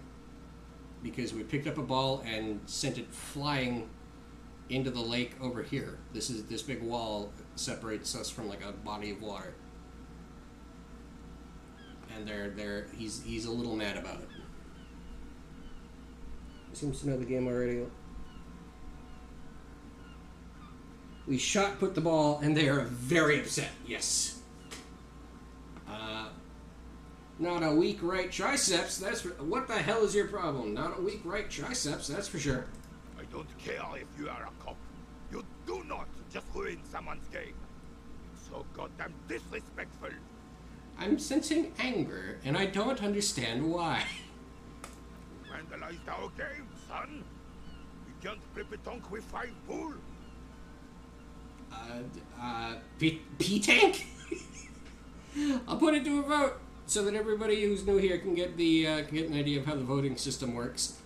I try to only do it on particularly critical decisions where things might really split how the plot's going, just so we're all on the same page, or for like moral decisions. But yeah. Also, the time limit's pretty short, so fucking get ready. We're gonna do a vote in 3, 2, 1.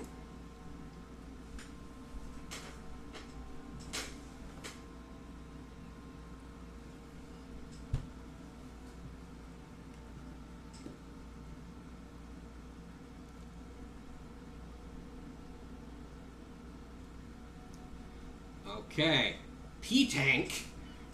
With the second in the running being, I thought it was shot put, which would be a valid thing to say here, but like I said, we're a crazy person. P-Tank. Yes, petanque. You ruined our petanque game. We want our bull back.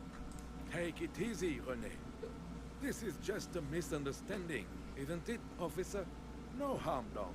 Of course there's harm done, you orange slug. You owe us a goddamn bull. Okay, I'll try to fix this. This is just a side quest. We can take as many side quests as we want without any issue. So yeah, we'll do it.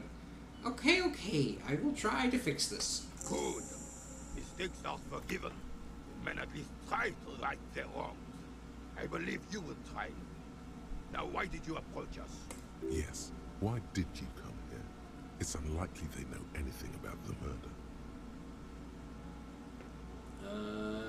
Renee, I found your guard booth. Right. Up in that walkway, that secret pathway we found. Renee, I found your guard booth. Yes. The Debardeurs Union pays me to stand vigil during the night. Not out of any political allegiance, mind you. I'm an old man. Don't sleep more than a few hours every night anyway, and money is tight.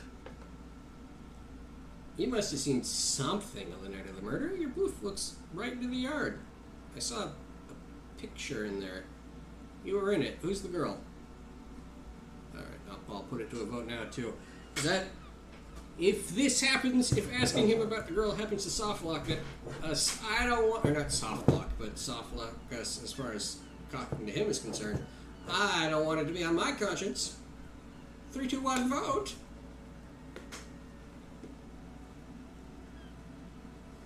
Yes, he doesn't seem like a very reasonable man. He may get very, very mad. Like, why are you snooping? and that'd be a valid thing, but I'm a literal snoop. I'm a detective. I saw a picture in there. You were in it. Who's the girl? She is nobody. This is none of your concern. I refuse to discuss my private affairs with the RCM. That's a surprisingly measured response. The lady is Jeanne-Marie Beaulieu, and she sure as hell wasn't a nobody. You must have seen... Okay, well, that's the end of that. That's the end of that thread. You must have seen something on the night of the murder. Your booth looks right over into the yard. Yes, it does. Unfortunately, I wasn't working that night. Been on a 2-week leave since last Monday. Hold on. Why are you on a leave? It's a private matter. Nothing to do with your investigation. Alright. You see, officer, René is the kind of man would rather die than admit he needs medical assistance or, God forbid, sick it. A real man's man is just gonna ride it out. Oh no. I'm fine, goddammit. Mind your own business. It's nothing. Just got to cut back on coffee. So who was working your shift that night? No one. The boss has been unmanned since last Monday. There's no other guard. It's just me. No one has been guarding the container yard since last Monday. Yes. It's not actually an issue. I mean... Look, officer. The container yard doesn't actually need a guardsman. Never had one before René. Monsieur Claire had that booth built specially for him. It's mostly decorative. So it doesn't matter if you're there or not? The possibility of someone being in there is enough to discourage any ill-minded individuals. He tries to argue. Evrard created this job for René because he knows the Royal Carabiniers' pension of honor and PTSD isn't something a man can live off. A decorated Kingsman collecting tear reflects bad on the whole neighborhood. His words. Alright, this is a big one. I'm probably going to put it to a vote. But I'll read all the options first. Sir, don't have your heart explode. Exactly. Everard gets it. Big guy's looking after the small. And everyone working together. I love it. Such dependency only weakens a man further. Do or die. There is no middle ground. René is but one man. We need a program. Get all the elderly back in the job market. Keep folks motivated. René should rent out his service instead of invest the profit, get a few more guys, expand and repeat. Wage work is a dead end. There's obviously nothing wrong with tear collecting. It's my side thing too. Proudly hold out the tear bag. It knows we're holding it. Okay, vote time.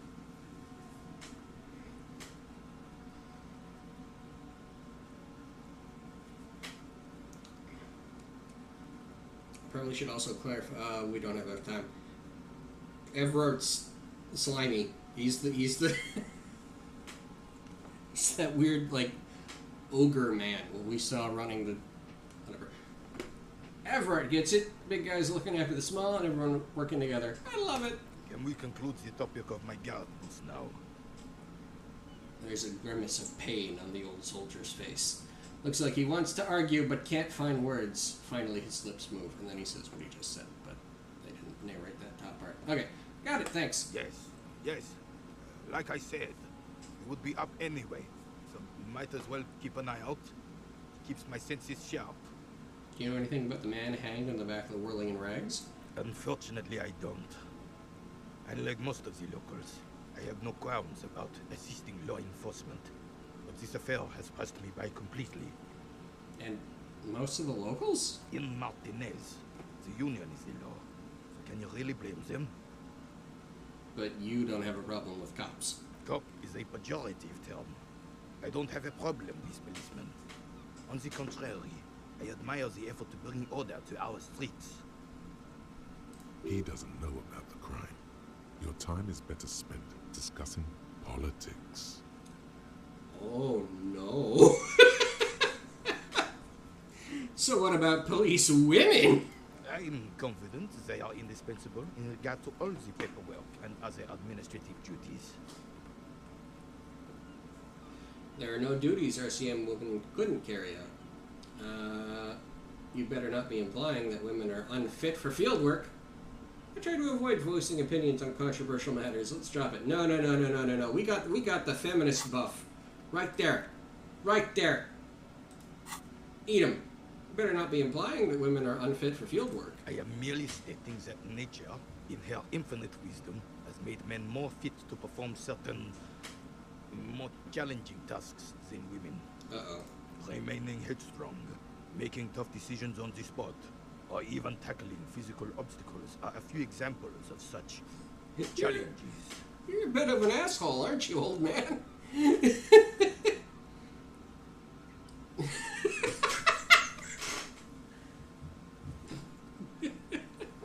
Tell me something you are really good at. I'll find a woman who's better. What do we do? What do we do? I'm scared. Vote.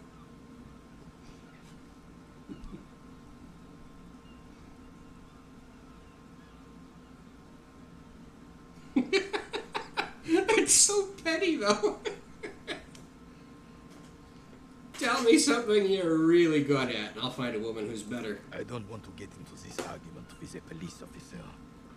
Let's just say that in the last 82 years, I have repeatedly seen my beliefs confirmed in full. Well, there's nothing else we can say about that, so let's move on. You seem to be playing in a crater. Yes. The terrain here provides an interesting variety to a familiar game. Does it have anything to do with all the bullet holes I've been seeing around? You know what created it? It doesn't matter. You know what created it? I do. Fire from heavy artillery. Okay, it's a crater left by artillery fire. But why? Why what? Why was heavy artillery used? Because that's what happens when communists hijack your country, execute your supreme leadership, and turn your capital into a slaughterhouse. You use heavy ordnance to clean up your home. Women can do just about everything a man can do. And depending on individuals, some women are a hell of a lot better than some men. Yeah, exactly. It doesn't really matter. You're just a person. Clean up your home. Wait, who are the communards again? Do you use artillery fire against them? Or did you? Maybe we can do this history lesson later. Yeah. Who are the communards? Commies, communists, socialists, anarchists, call them what you like. They just chose the name to feel special. Senseless sentimentality. It seems redundant now, but did you use artillery fire against them? Sadly, no. It was the foreigners who brought them to their knees. They fought valiantly. Too valiantly. So valiantly we got licked. He adds, squeezing a boule in his fist. Should have fought dirty, like they did with their suicide sex cult propaganda and mad anarchist women strapped to shrapnel bombs. We didn't though, and we lacked caliber. God bless him, but the suzerain's cannons simply weren't big enough. What is this? Cats are superior enough. Did he talk about cats? When did we talk about cats? Yeah. It was probably a bit more complicated than that. Why shell them here in Martinez? They should have chosen a place away from people and buildings. Well, that makes sense. I understand. I'd bomb this place too. Now, saying men and women are equal, I said cats are better than both. Yuck, yuck. For example, a man sent his wife to the store. The guy didn't cover the light switch that also had 2 electrical ports. The man was like, "This is why you never send a woman into a man's shop. I have to go back to the hardware store." As he held the thing upside down. All he had to do was flip it around. That sounds like an old wives' tale, but I believe that it occurred. Especially a TikTok video I saw yesterday. Oh, fuck.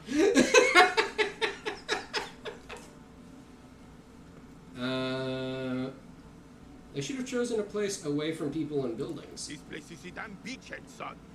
They had to soften the commies up first. The beachhead? Yes. The military coordinated amphibious landing to take back Revachol. I see. Martinez was used as one of the 3 footholds in Revachol during Operation Deathblow in 08. The other 2 are off in Stella Maris and the Delta. I wonder if I liked it so I can share it.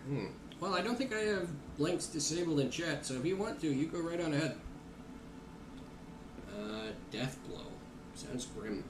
This here is Blood Ground, where Coalition boots first made landfall and cleaned those rabid dogs out. Most likely, we plagued Betonk of their mangled corpses. Ooh. Blood Ground. You got old René going there. Like he isn't hungry enough already. Ah, that explains all the war damage. Damn right, son. They let the fire of hell on the city before they stormed it. And it worked, too. I just want to call everything United States of Smash now. Discord? Discord? Are you going to make me open up a video source? Oh no, it's on your meme Discord, isn't it? TikTok vids. There it is. Yep. Yep. Or is it on this one?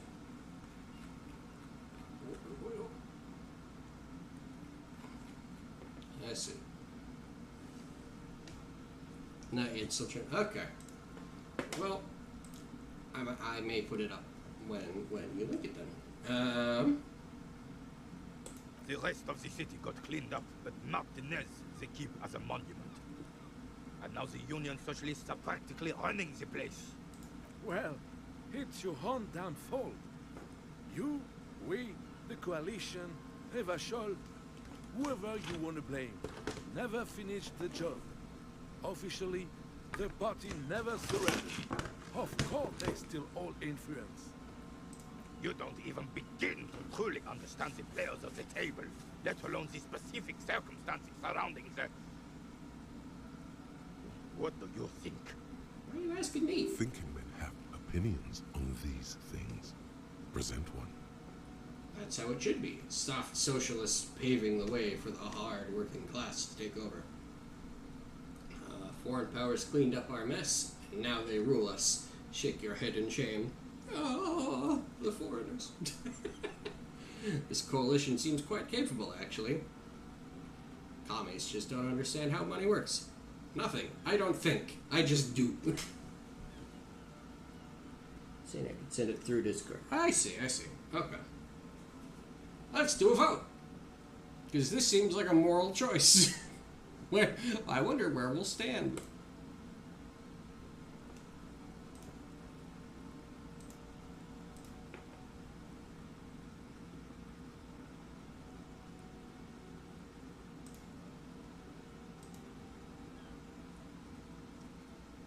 Soft socialists paving the way for the hard working class to take over. Preposterous! Oh. Surely you don't mean it. I'm just sorry it had to be them. After 8 years of fighting those commie hyenas, boiling cats for food and drinking my piss in the mountains. You heard that, Spooky. He boiled you.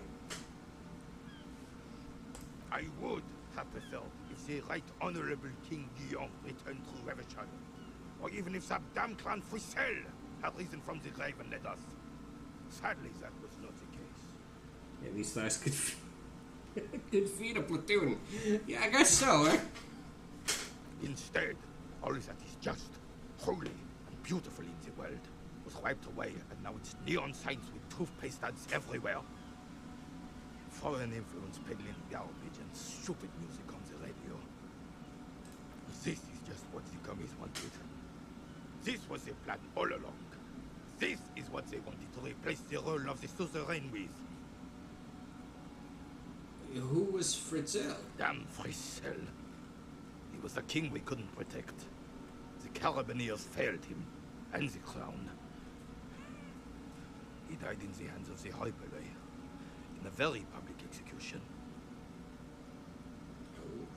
He slouches as he says that. It makes him smaller, admitting they left the king to the mob. I see. You mentioned Guillaume? A true king in both blood and mind. Led Revachol before Frisell. He would have been better, but the damn commies drove him into exile. Aye. The only one... Hey, shut your mouth. Spooky. What the fuck? Don't use the fact that my tongue misspeaks against me, you fucker. You know I meant to say I would kick your ass. Why would I threaten to lick your ass while we were playing Street Fighter? Does that check out? Does that make sense? You ass. Some manner of self-deceit is present in his thinking. Sounds like this Guillaume abandoned him, and he doesn't want to admit it. What exactly is a suzerain? Suzerain is the king. Has everyone forgotten already? They forgotten already. My tongue is speaking the truth. Shut up, Spooky. It's no use talking to you. You were still in Daddy's balls when it happened. When we took our last stand against the Filth and rode the cavalry straight into gunfire. That seems like a bad idea. What is it about an old soldier that makes him stand so proud? Oh, we lost. We lost a point for throwing the ball. Alright, we'll take it. It's white. We can come back and do it again if we really, really want to. But yeah, let's give it a shot. What makes you so proud, you old fuck? All you observe is a veteran refusing to let go of the past and his old uniform. This is not uncommon. Oh boy. This is the uniform of the Royal Carabineers in service of Frissel I, Guillaume le Lion, and the valiant King Philip V before him. Don't you mean Frissel the Fan? You do not speak his name, Craven, although he was a clown. But he was our clown, ours to ridicule and to mourn. There's something you missed. You will get to it. Don't worry. Thank you for your time. What's this? Guillaume le Lion. This is probably... Bad news. Guillaume le Lion did not become a cop. In 38, he went on a tour to the Xinyao province in Safre, where he died of autoerotic asphyxiation. His body was found hanging from a decorative dragon tree in his junior suite, amid drug paraphernalia, unwholesome objects, and the Sylvia Trainer single, Wonderland, skipping in the background. And yes, you can take this as a metaphor for Revachol in the 30s, and also as a warning. Oh, no. We got +1 pain threshold. Blood oxygen is boring. All psyche learning caps raised by 1. Okay, thank you. Man. Alright. What do we have to do now? Place the lost bull.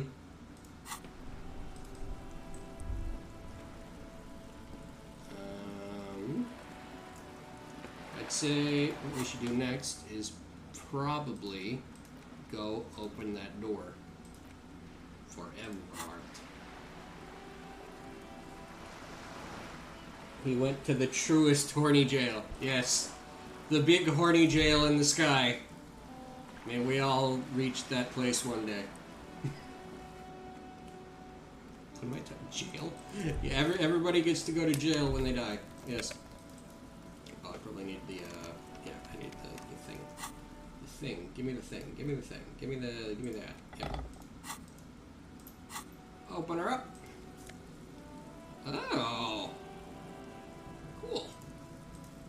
-1 half-life. Well, that's just a straight-up buff to me then, isn't it?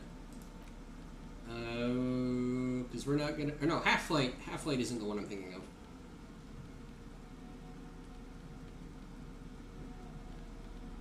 Half-light...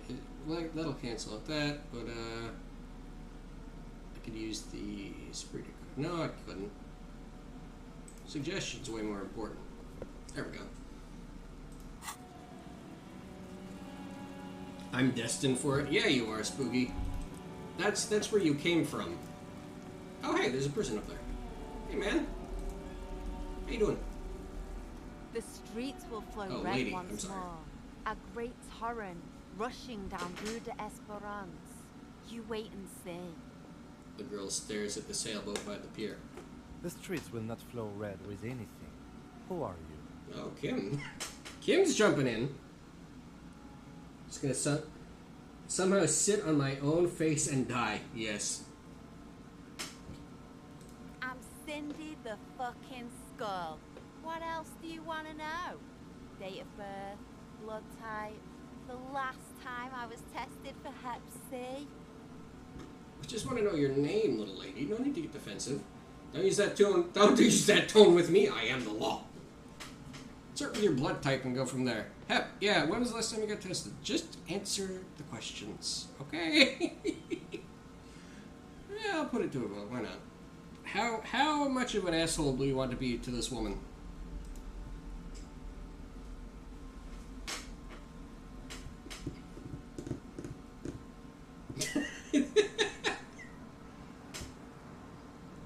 That might be the most threatening thing to ever hear someone ask you. Hey, I really need to know when the last time you were tested for Hep C was.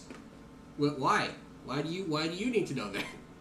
Hep, yeah, when was the last time you were tested? Had a battery of tests just last week.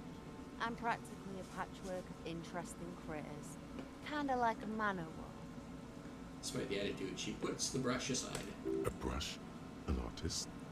The red splatter is urban expressionism. You keep looking off to the side. What are you looking at? What are you doing to the wall? Do you know anything about the recent murder? Let's... Hey, what are you doing to the wall, lady? Can't you tell? I'm painting a beautiful mural, an aerial graffitio visible from low orbit. Oh. I haven't really started it yet. I'm waiting for the right words. She studies the wall, suddenly pensive. So you don't know what to write? Why are you so committed to defacing this building? I have an opinion on this. Want to hear it? You don't know what to write yet? Have you ever tried your hand at graffitio? When faced with a blank wall, most people write unimaginative stuff, like pigs go home, and Mona was here. We rarely see pigs round here, though. Just union cards. And my name's not Mona, so... Why are you so committed to defacing this building? This place is severely lacking in havoc. Not even the occasional trash can fire to break up the tedium. She's adding an eyed graffito. I know! It's driving me crazy as well. I thought I'd mix it up, you know. Summon the forces of crime and social chaos with a wall-sized invitation. I have an opinion on this. Want to hear it? Yeah? I love public art. Don't mind us. Keep doing what you're doing. I'm gonna have to stop you. This is hooliganism. Actually, I don't have an opinion. I lied. What do you guys think? Do you think we should be on board with graffiti? I realize I keep calling votes, but you know, gotta get the engagement numbers up. You know, haha. It bugs me. It bugs me too. Don't you worry. I love public art. Don't mind us. Keep doing what you're doing. Kim's gonna be mad. Thanks. I'm sure the inspiration will come to me now that I have an official RCM stamp of approval. She means the opposite. Do you know anything about the murder? I ain't no snitch, pigstein. Come on. Go forth and forage in someone else's shit. No shortage of squealers in these parts. Actually, there is a shortage of people who talk to us in a normal, calm, informative manner. We weren't put on this earth to make your life pleasant, fucko. Damn. Okay. Keep looking off to the side. What are you looking at? She nods disdainfully toward the woman performing maintenance on the boat docked next to the pier. Oh. Hatred, disgust. It's difficult to tell which of the two is more present in her girlish features. The woman on the boat? The woman on the boat does not notice her staring. That is on her. Someone's got to keep an eye on her. Okay. Ozon is an archipelago 2 days' travel away from Rivershaw. Its moneyed residents, used to posh restaurants and upscale boutiques, rarely have reason to visit Montanese. Who is she? Probably the Wild Pines rep. We should talk to her. She's a professional negotiator, though. I have the feeling she will be very cooperative while telling us nothing. You should take the lead. Ask her unexpected questions, you know? Do your thing. Don't be afraid to get a bit wacky. Throwing her off is our best bet. We get permission. We get permission to do stupid shit. Yes, yeah. Yes. Good idea, piggies. Run along now. Fuck her shit up good. Impound that boat while you're at it. I'd like to watch her swim back to us on. Wacky! Let's get whack! Catch you later, Cindy. Watch your back, Ungulate. You've got Wow. eyes on you. Okay. What's this? Give me that. Whatever, who cares? Who cares? It's time to go be bonkers.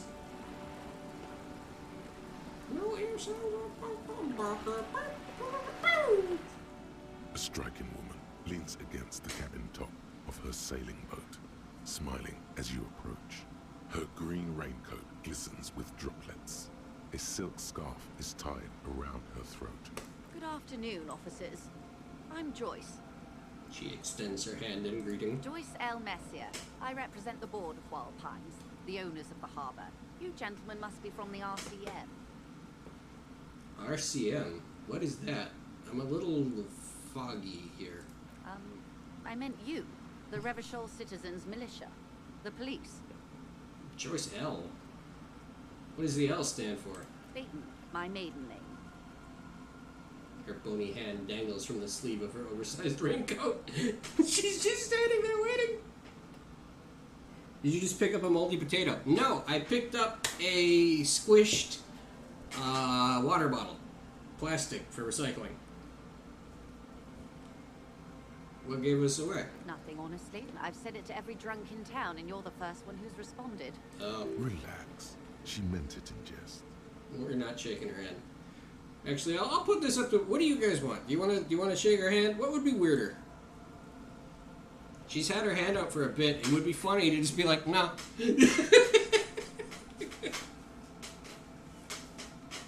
Yeah, we probably do need her to play along, don't we? Alright, we'll shake the old bitch's hand. I'm glad to see you here. Her grip is tight and cold. Well, it's raining. She probably just is cold. Like steel. There is strength there. If she wanted, she could sink her nails deep into your skin. I mean, that's a risk you have every time you shake anyone's hand, really. She has pastry-making hands. I was dispatched to handle a strike, not a lynching. Anything I can do to assist the RCM in this matter, I will, gladly. That is good to hear, madame. My colleague will take the lead on this interview. I should let you know that he is recovering from an unusual medical episode. Very unusual. But I can assure you of his ultimate competency. Oh my god! Yeah. Let me at her. There's a trace of irony in his voice. Mischief, even. This is a tactic. It happens quicker than a shooting star. But did the lieutenant just wink at you? I got drunk enough to die. How interesting. I wish you a swift recovery. In the meanwhile, you have my full cooperation, and the full cooperation of the Wild Pines group. You seem rich. Can I have some money? Is what you want to say, but it isn't that easy, is it? What? Why not? Look at that lady. Take a gander. Squint your eyes, bub. What nice fabrics. Why, yes.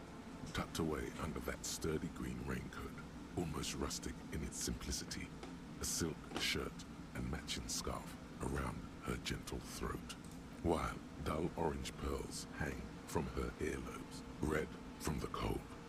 Her light green eyes scan you, full of knowledge and worry. Wealth and all its possibilities. These are the kind eyes of the rich man that seem to say everything is possible, within reason. Yeah, so? Now look at you, you misery-clad simian.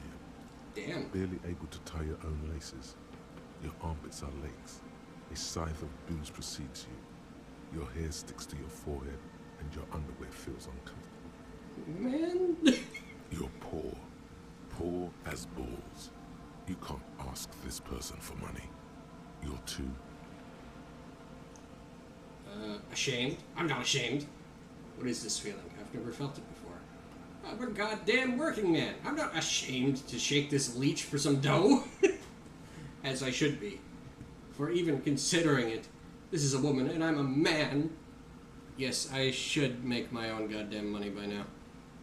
Vote time!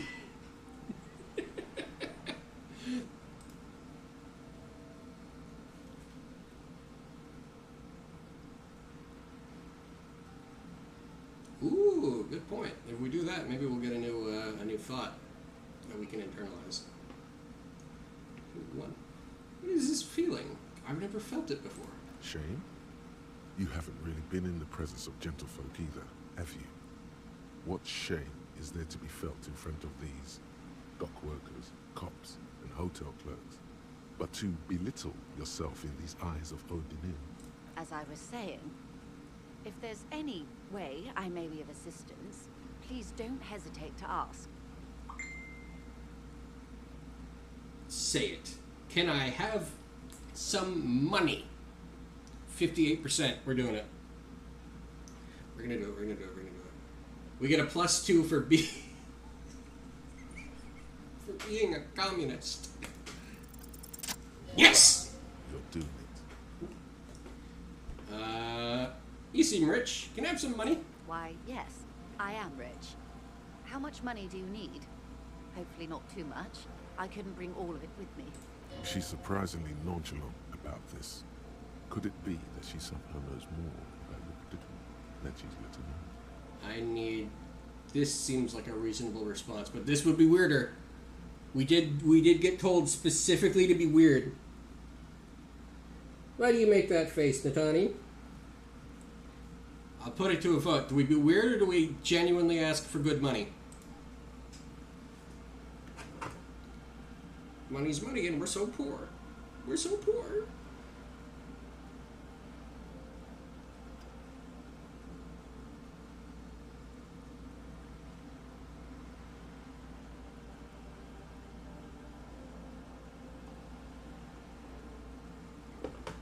Oh no. Oh, no. 70 might actually work though. 10k might get us nothing. That is true. What time is it? It's 3? 3, yeah, 3. We need it by what? We need that money by 10? I didn't expect the ask for money thing to work. Yeah, right?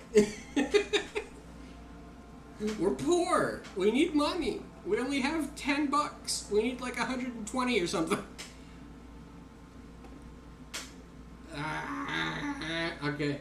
I'm gonna do the vote one more time.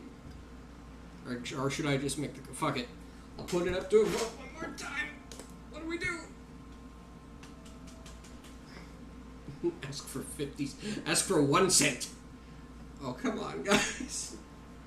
10,000. Oh. Okay. I need 10,000 real. Come now. Nobody carries that much cash on their person. Particularly in a place like Martinez. I'd get robbed. And even if I did, I still would not give you 10,000 real. I would rather buy something nice with it, like expensive hi-fi or a new hydrodynamic E40 sail. Her tone makes clear that you've violated some kind of rich person taboo. Wouldn't be the first time. Hi-fi? I like high-fidelity disco music, too. 1 cent, though. 1/10 of a cent. Oh, fuck, you're right. Hi-fi. I like high-fidelity disco music, too. I like high-fidelity anything, sir. Now, try again, but lower. 70. Give me 70. That's a reasonable sum. Not too small, not fantastically large. She reaches into her raincoat and pulls out a zip bag. In it, you see paper notes arranged like black gills. Ooh. She removes a few notes and hands them to you. The paper is cold and oily to the touch. There must be about 200 real, that's it, man. Maybe a little less. Plus some change at the bottom. So, I hope I didn't just bribe you, officer. It may not be technically illegal under the Emergency Act, but still. You bribed me, all right. I'm your little peony now. I am an honorable policeman. One of the few good ones left in Revachol. Funny that you're worried about this and not your ruthless exploitation of the entire human race. I'm still getting my head around this whole money concept. You were just helping me out. I want to talk about something else now. I'm gonna pick some weird ones. But which one would be weirder here? Calling ourselves a little piggy and squealing? Or saying that she's stomping on humanity? Vote! I'm your little or I guess it's supposed to be peon. But peon doesn't have an E at the end of it, right?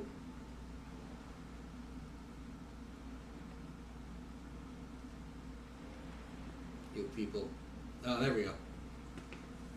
You bribed me, all right. I'm your little peon now. You illustrate the expression by holding an imaginary and very, very tiny peon between your thumb and index finger. You're right, man, that donations are permitted under the Emergency Act, unseemly as it may be, as long as they are properly logged with the precinct. Which he most certainly will do. Now, how else can I help the RCM today, besides supplementing its salaries? You're on a boat. Why, yes I am. Not a lot of people on boats, are there? Do you have a license for this boat?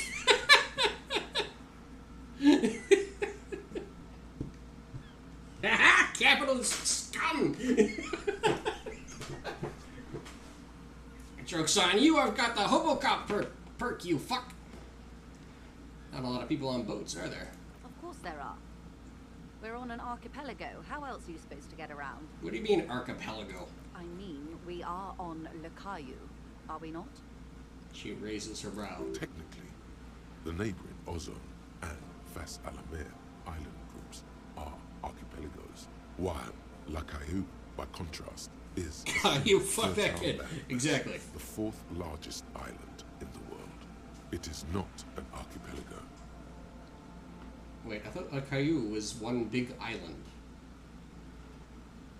Okay, if you want to get technical, the point is we're all on islands here, and sail is still the most expedient way to get from one island to another, especially when you're in a hurry to resolve a strike. Still, I haven't seen anyone else sail a boat around here. I haven't seen anyone else drive a souped-up Capri Kenema motor carriage either. Excuse me. That's not mine, that's his. That's Kim's. Don't talk shit about his car. His car's cool. Actually, that motor carriage has been specially issued to serve as a patrol and pursuit vehicle. It's for crossing long distances in the greater Revachol industrial harbor. It's not a toy. Neither is this. A toy, I mean. It's a machine for crossing long distances in the Bay of Revachol, between the city and the islands. Start punching the ground, it's Caillou. Yes. You need to make this lady admit she's only riding around on this boat because she's rich. Yes, I do. Before you do, it would be pertinent to ask other questions. Gather more info on this boat of hers. Does she have a name? The boat? No. It is called Cor de Leyte 19 because that's the type of sloop it is. Okay. But what kind of boat is it? It's a pleasure craft. A 19 pacer. It also happens to be rated for Category 1 racing. Get her! Though Make her... these days I mainly use it for business. Get her! Make her feel the weight of her wealth and status. Exactly.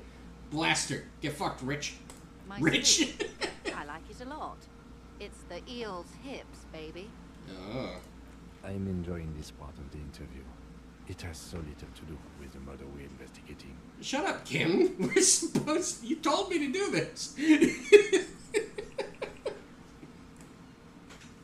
What's this about hips? Yeah, you know, eels. Eels and their famous crazy hips. You have a license for this boat?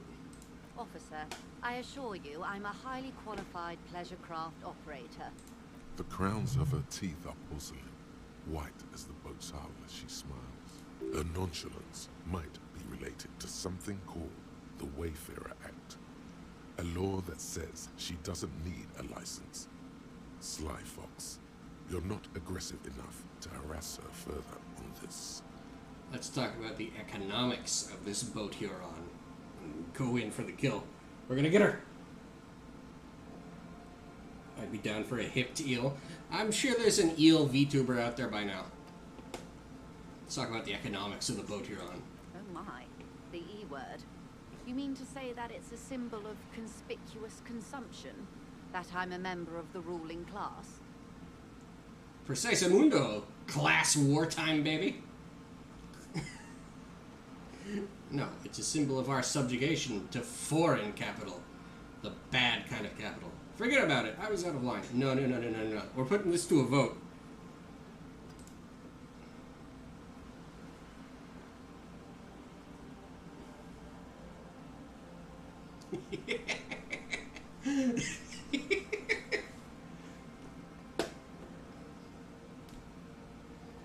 Precise Mundo. Class wartime, baby. Detective, may I remind you that Mrs. Messier is a professional negotiator? He doesn't look like he thinks you'll best her in a single combat. Then what does that say? Does it say docking reserved for residents of Rue de Saint-Ghislain, 33A? 33A, this old proletarian haunt here. As I said, plenty of people drive boats of all social strata.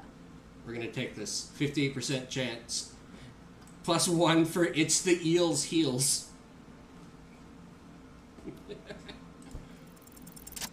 Yes!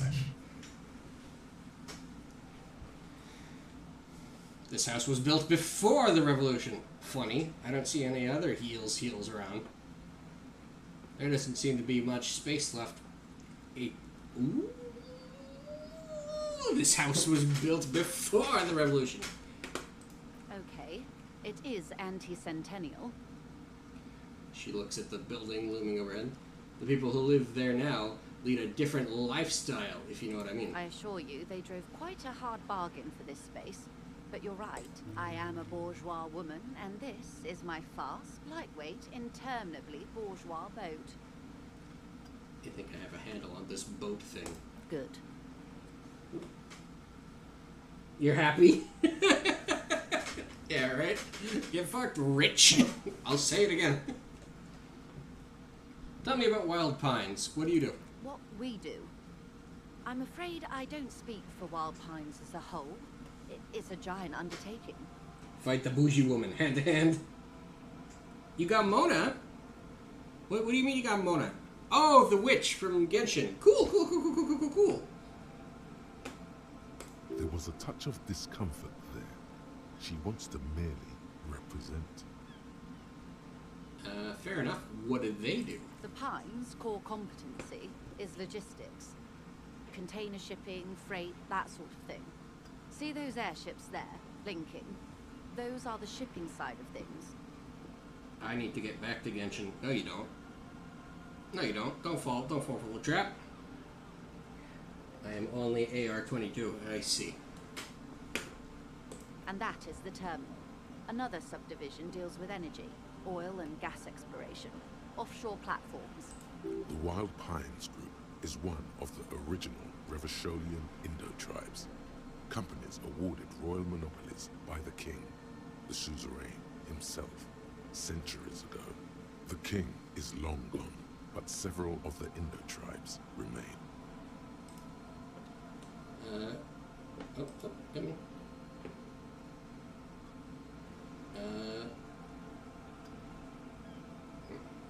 Who are the other Indo-tribes? This is internal. Again, there's no quotations. We're just saying, we're thinking. What are the other Indo-tribes? Son Baptiste, LUM, an unknown entity known as Brightest Star. You're in good company, it seems. Why, thank you. She does not register the real meaning of the remark. How much money does Wild Pines have? I'm not at liberty to discuss the company balance sheet, but I can tell you that last year, the company booked more than 20 billion real in revenue.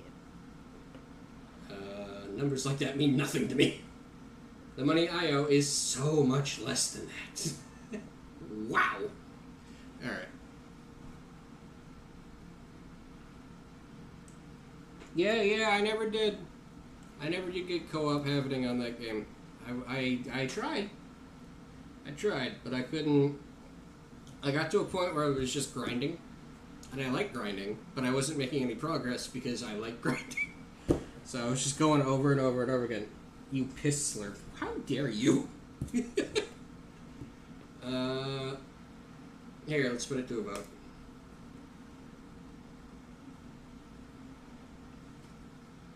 Do we act bombastic?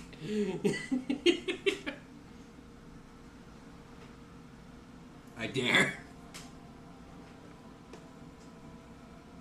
That's it. That's it? I thought Wild Pines was supposed to be big time. And to think, there are years when the group books losses in the billions. A wave hits the sloop. She grasps the mainstay for balance. I thought that was just a sound effect because of where we were. Wild Pines employs 72,000 people, all of whom have families that depend on their salaries. It is a tremendous responsibility.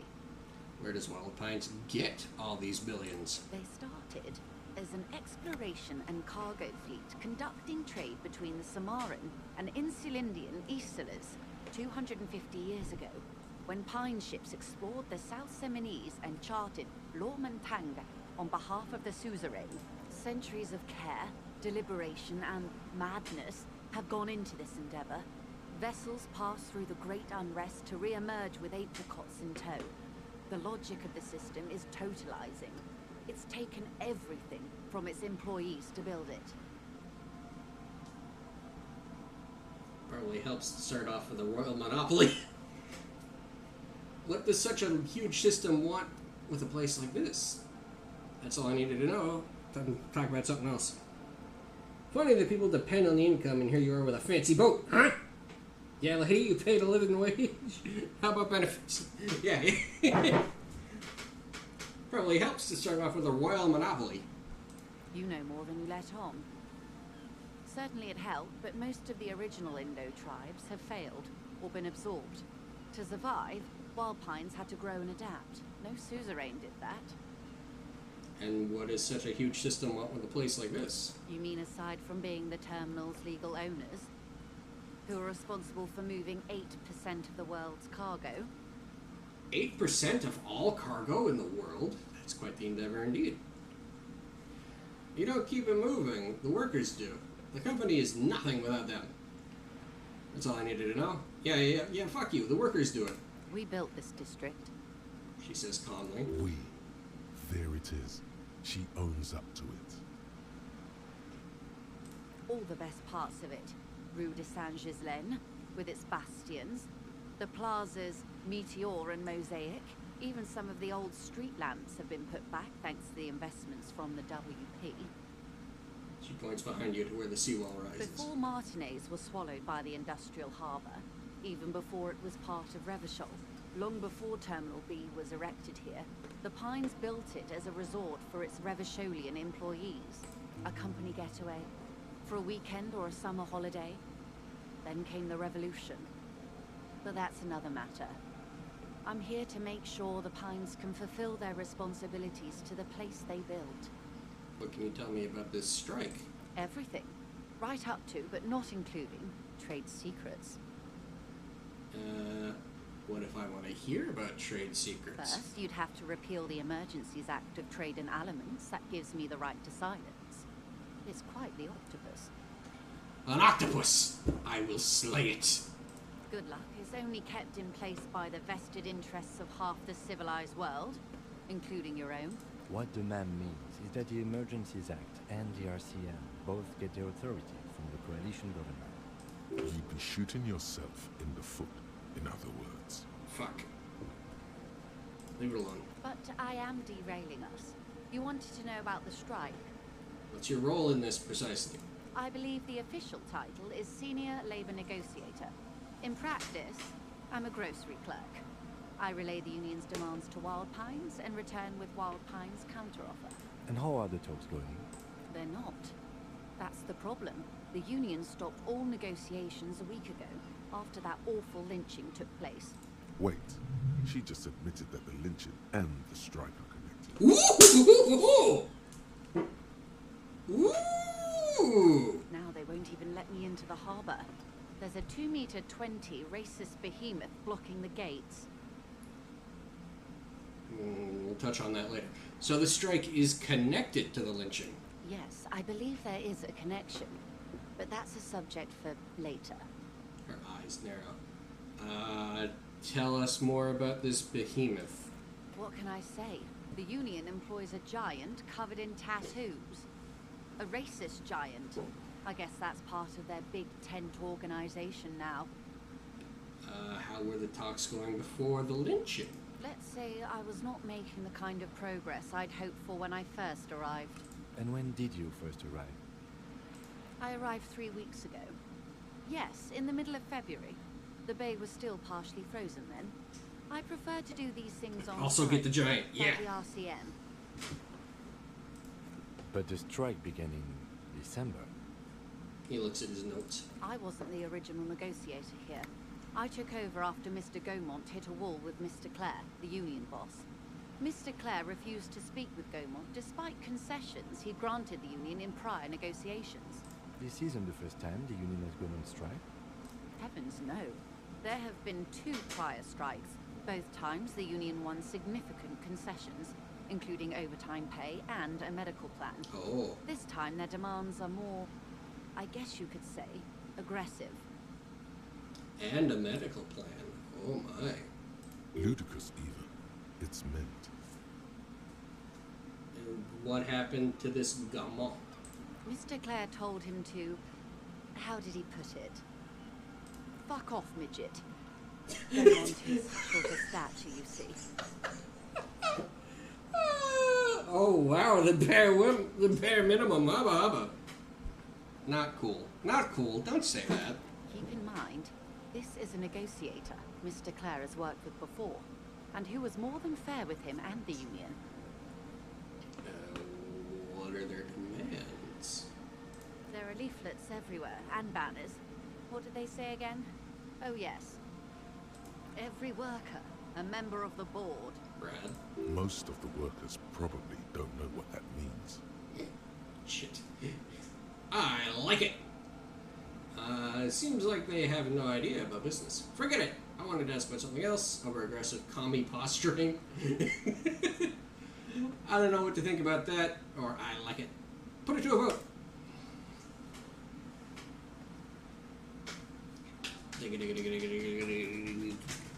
How did I know that was going to be how that was going to play out? I'm glad to see everybody seems to be on the same page in terms of like, yeah, workers' rights, yeah. I like it. You might also like their other slogan, demand democracy. That seems fair. Oh yeah, that's a good one. No, that's weak. Not hard communist enough for me. Bunch of left-wing weirdos in chat. Yeah. Alright. How hard are we? Are we actually going for the communism one?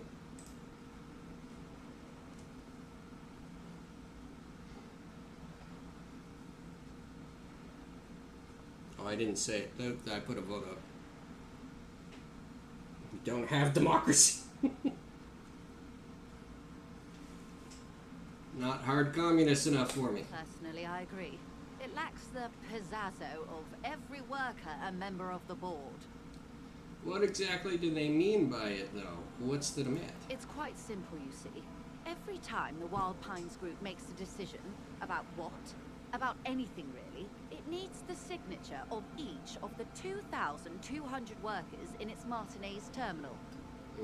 Just so you understand, this is but one of 22 terminals owned by Wild Pines. Essentially, not only are they kings of the company, they are also kings of the 72,000 employees of Wild Pines Group. That's pretty funny, I have to admit. The workers can't be kings. The king is king. The king is dead. Long live the workers. What are you gonna do? The king is dead, and we have killed him. That may well be. It's not up to me to decide who is king, but as negotiations go, it's not a swell start. What are you gonna do? I'm not sure. Naturally, I assume that was just their opening position. A hard-nosed tactic with a side of mockery. But there's been no follow-up, just the same nonsensical slogan repeated over and over again. And now, people are getting lynched, I hear. Behind the whirling in rags. A disastrous situation if there ever was one. Excuse me, from whom did you hear about this lynching? I first heard it from the bowyer at the gates. The one whose very name advertises his aversion to work. I think he said it was, "Call me mañana." This checks out. The scavs at the gate. Did you put them there? What do you think of Everard? That's all I need here. Let's change the topic. Yeah, let's just work down the list. The scabs. Are they yours? The scabs? You mean the huddled masses of Jamrog, come to plead for work where the Union refuses to? Oh. Don't let her answer it herself. No, I mean scabs. Let's call them strike breakers. You can put them there, right? Yeah, right. I don't know what got into me. Some of the degenerate dock worker lingo must have rubbed off.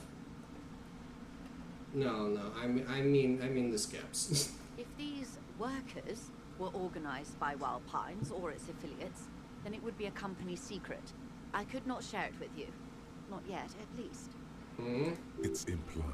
She's open to discussing this matter with you at a later occasion. What do you think of Everard? Everard Clare is a man of the utmost integrity. So yes, yeah, right? If you can say one thing about him, it's that he always puts the interests of the workers first. Really? Of course not. Everard is fantastically corrupt. I imagine he has a thick, viscous goo where you and I have blood. That's Everard, all right. Everard is a hero of the workers' movement. He's not that bad. Yeah, no, that's that guy. We met him. He's a shit. Yeah, that's him. He is the most corrupt individual I have ever seen, and I deal with men like him for a living. If there is anyone more venal, more irredeemably nepotistic, then it's his twin brother, Edgar. I remember hearing about something about this Edgar. Wait, there are two of him? Yes. Edgar looks exactly like his brother, except for that lazy eye. He also talks exactly like Everard does, and when one's turn is Everard fallen goes to the enough, guillotine too, other exactly. takes over. It's how they circumvent the term limits, you see, with a funny little switcheroo. While in office, they've embezzled God knows how much of their workers' dues. What about the Union itself, outside the Brothers Clare? The Débardeurs Union was once a perfectly normal institution. 20 years ago, anyway. It must not have been easy to establish under the Emergency Act, but they did it. I can respect that. Organized labor at its best, as they say. Then something happened in the local chapter elections. The Brothers Clare came and transformed it into a... how do you say? She hesitates, looking for the right expression. A mob. The Débardeurs are a crime syndicate. Sad as it may be, we are forced to cooperate with them. Refreshingly honest, officer. The company has tried appeasing in the past, but I'm afraid our concessions have only emboldened Everard and his brother. And your opinion, detective, if I may ask? I'm a curious and talkative person, you see. Would you say the Débardeurs Union is... an effective advocate for fighting for the works of... Fuck, dude, my eyeballs. Give me a second. Okay. An effective advocate for the rights of local working men. A giant leech sucking the life out of Revachol. Basically a socialist mob. Or I prefer to not have an opinion on these things. Yeah, they're trying. The leader's bad, but they're doing what they can. Yeah. One. Why do you think so? Her voice is calm. There is only curiosity there. What she calls corruption is simply an aesthetic category. Talking in aesthetic categories is the privilege of the overclass. From what I've seen, most people are just trying to survive. Between Everard and the human leech and Measurehead, Everett the Human Leech and Measurehead. The Union sounds like a motley crew. I'm into it. Sounds like they're all Revachol. I'm all Revachol too. To hell with the rest. They're good labormen. Can't fault them for a little corruption. What do you guys think? Vote time.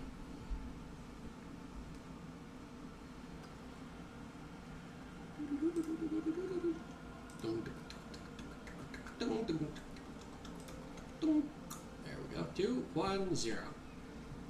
Talking in aesthetic categories is the privilege of the overclass. From what I've seen, most people are just trying to survive. Point taken. But enough about Everard. What else can I do for you? One more thing. You said something happened in the elections? I'm glad you asked. There was a woman, the previous forewoman of the Union. She disappeared. Oh, cool. That's not what you like to hear. Everard's got disappearing power? Disappear? Yes. On the last day of the local chapter elections, her daughter phoned in and said she wasn't running anymore. Or coming to work. Ever. End of story. Oh. This forewoman, her name? This forewoman, her name? Sadly, the company records do not even give a name. She's just forewoman in private correspondence. Holly. I don't even know if it's a sir or given name. And I don't have access to the Union's files. Eerie. Downright haunting, if you ask me. The Wild Pines suspected foul play, but what could they do? It was a Union matter. The point of the presentation is, these kinds of things happen around the Clares. Watch out when you're dealing with him. Thank you for your concern, man. We'll be just fine. That's all I need to hear. Let's change the topic. Of course. How else can I help? By the way, I've talked to Everard. You have? And how did you like Mr. Clare? I didn't. He's a beautiful man. Beautiful and just. Everard Clare is a hero of the workers' movement. He is the champion I've sworn fealty to. He's a bloated rainbow socialist. I can do business with him. For a socialist, he's reasonable. He is not a champion I have chosen. I wish to swear fealty to you and the cause of capital. It's not important if I liked him. I was just doing my job. This is a big one. We got 7 options here. Vote time.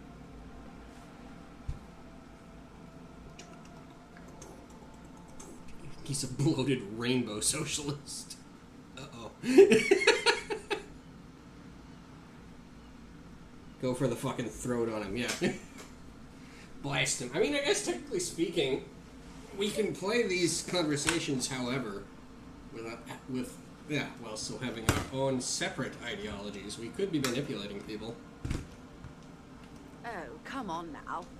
He has his uses. How else would he have stayed in power all these years? Or wait, actually... She answers her own question. Corruption. That's how he's done it. Fantastic. Verdun-like. Corruption. Reaching into the bowels of the earth. She looks at the ground and nods. The position of my unusual colleague does not reflect official policy. I hope you understand. The RCM does not pick sides. Of course. I don't expect you to share anything he told you with me. How could I stop you? Are we not human? Are we not curious to hear another person's take? It's only natural. We would only be gossiping. I'm going to have to reread the thing she said previously because I accidentally skipped it. Of course, and I didn't expect you to share anything he's told you with me. I'm not a corrupt worm myself. She turns to you. However, if you felt like discussing something, and then what she just said, however, how could I stop you? Gossiping. Gossiping. Yeah, dropping the German. Someone seems a little overeducated. Maybe you bought that knowledge. You whore. Intellectually speaking, it would be quite interesting to hear what she has to say about these things.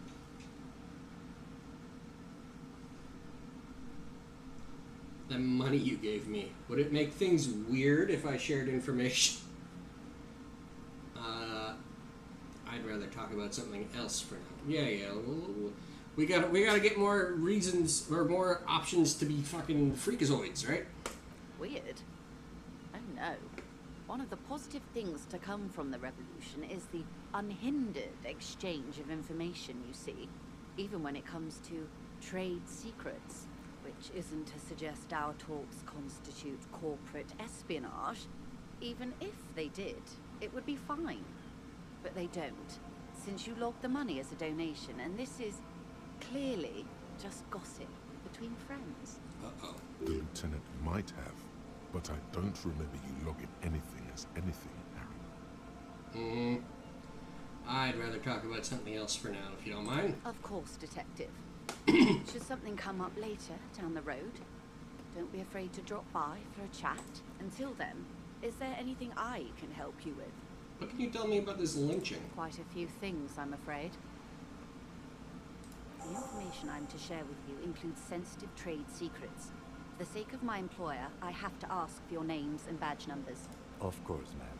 We should have introduced ourselves. I am Lieutenant Kitsuragi from Precinct 57.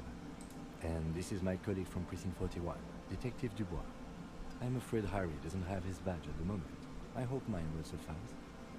Oh, and what happened to yours, Detective? Remember when my partner told you I'd recently suffered from an unusual medical episode? My last badge is related to it. I see. So, are you saying you lost your badge during the course of this episode? It's possible. After a night of heavy drinking, I lost all memory of my life and the world. I could have eaten it for all I know.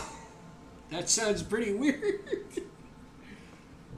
I don't remember anything. This world, this city, nothing. Yeah, I'm gonna say it. I could have eaten it. Oh dear. Some kind of encephalopathic amnesia. I don't even know how to respond. I do believe you, naive as that may sound.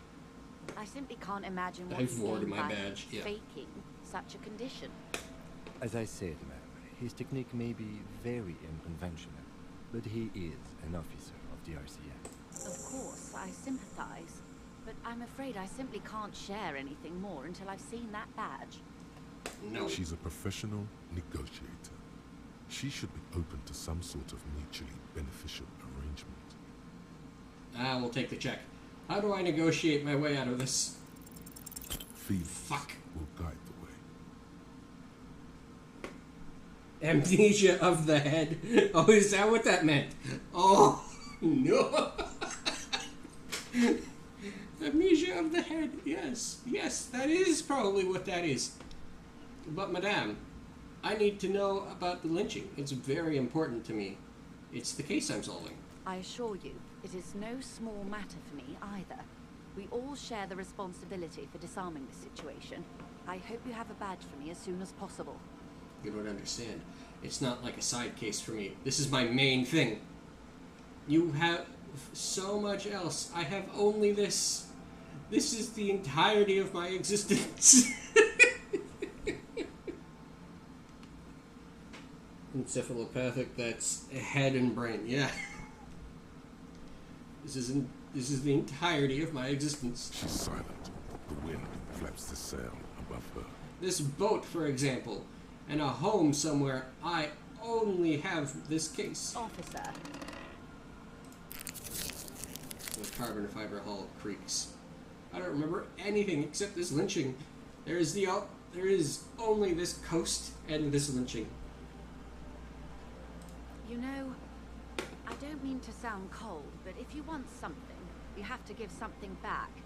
More than just guilt. You're doing it. Despite your own best efforts, you're still getting it. Somehow. I'll be frank with you.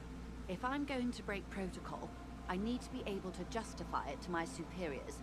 They're going to want to see something tangible. Like what? The Union is conducting drug trade out of the harbor. It's an open secret in Martinez. Surely it must not come as a complete surprise to the RCM either. Perhaps it's time to look into it. Or you can find your badge, which honestly seems like a lost cause. Detective, a word in private before we continue. Excuse me for a moment, madame. Let's walk over here. Fuck you want, Kim?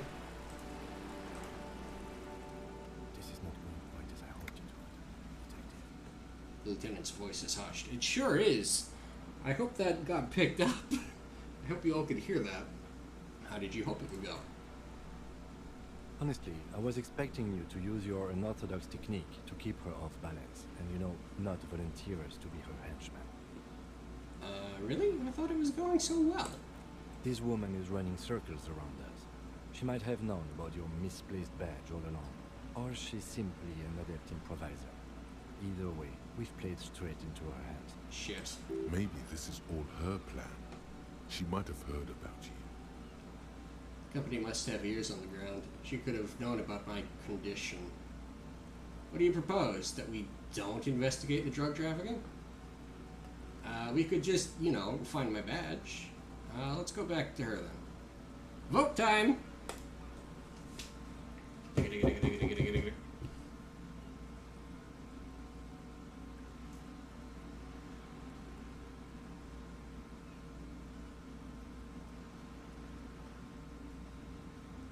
We could just, you know, find my badge. Oh, that would be fantastic, but do we have the time? The world is large and your badge is 8 by 6 centimeters. Oh, fuck. The situation might have changed drastically by the time you locate it. Time is of the essence. You could request a new one from the station, but that would literally take months. Company must have more ears on the ground. She could have known about my condition. I wouldn't go that far. Her reaction did come off as sincere to me.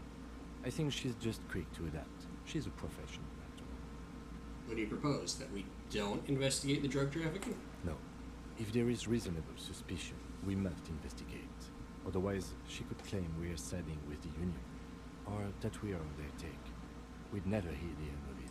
What I propose is, we ask her, then we investigate, briefly. But do not share the outcome of this investigation with her. We tell her it's done, and demand for her information on the lynching. Well, let's get back to her then.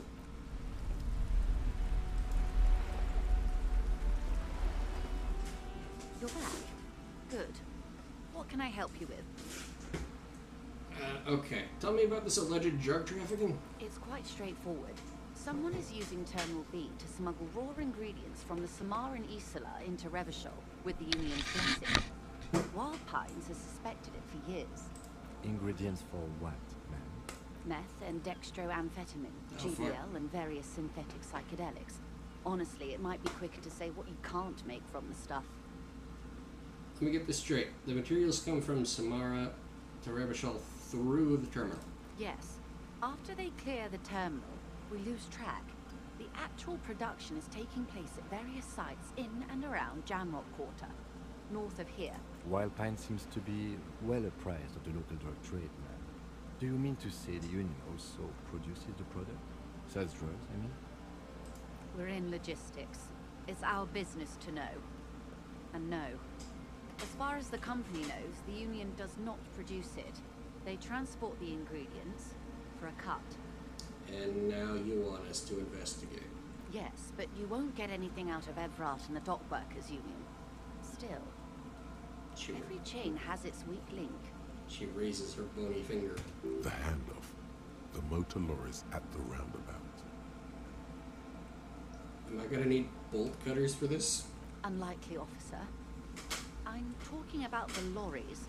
Once the ingredients reach Jamrock, they're distributed to a network of local manufacturers, well beyond our grasp. But in transit, they may be vulnerable. I see. How convenient that they're stranded like beached whales at that roundabout. Perhaps you've noticed that a number of lorries are tangled in a traffic jam at the roundabout just now. Interview the drivers who are still hanging about. One of them might be waiting for a crucial shipment. She gives you a knowing look. Her irises are light green, like the river Esperance in bright daylight, upstream where it's clearer. I'll be explicit. If you find this driver, I will share company secrets with you. Uncovering Union secrets could also give you an upper hand when dealing with them. Why didn't you come to the RCM earlier? It's no coincidence. It's no coincidence the lorries are stranded there like that, is it? What proof do you have that the Union is involved? Okay, I've made up my mind about the drug smuggling investigation. Actually, let's discuss something else for now. We'll put it to a vote.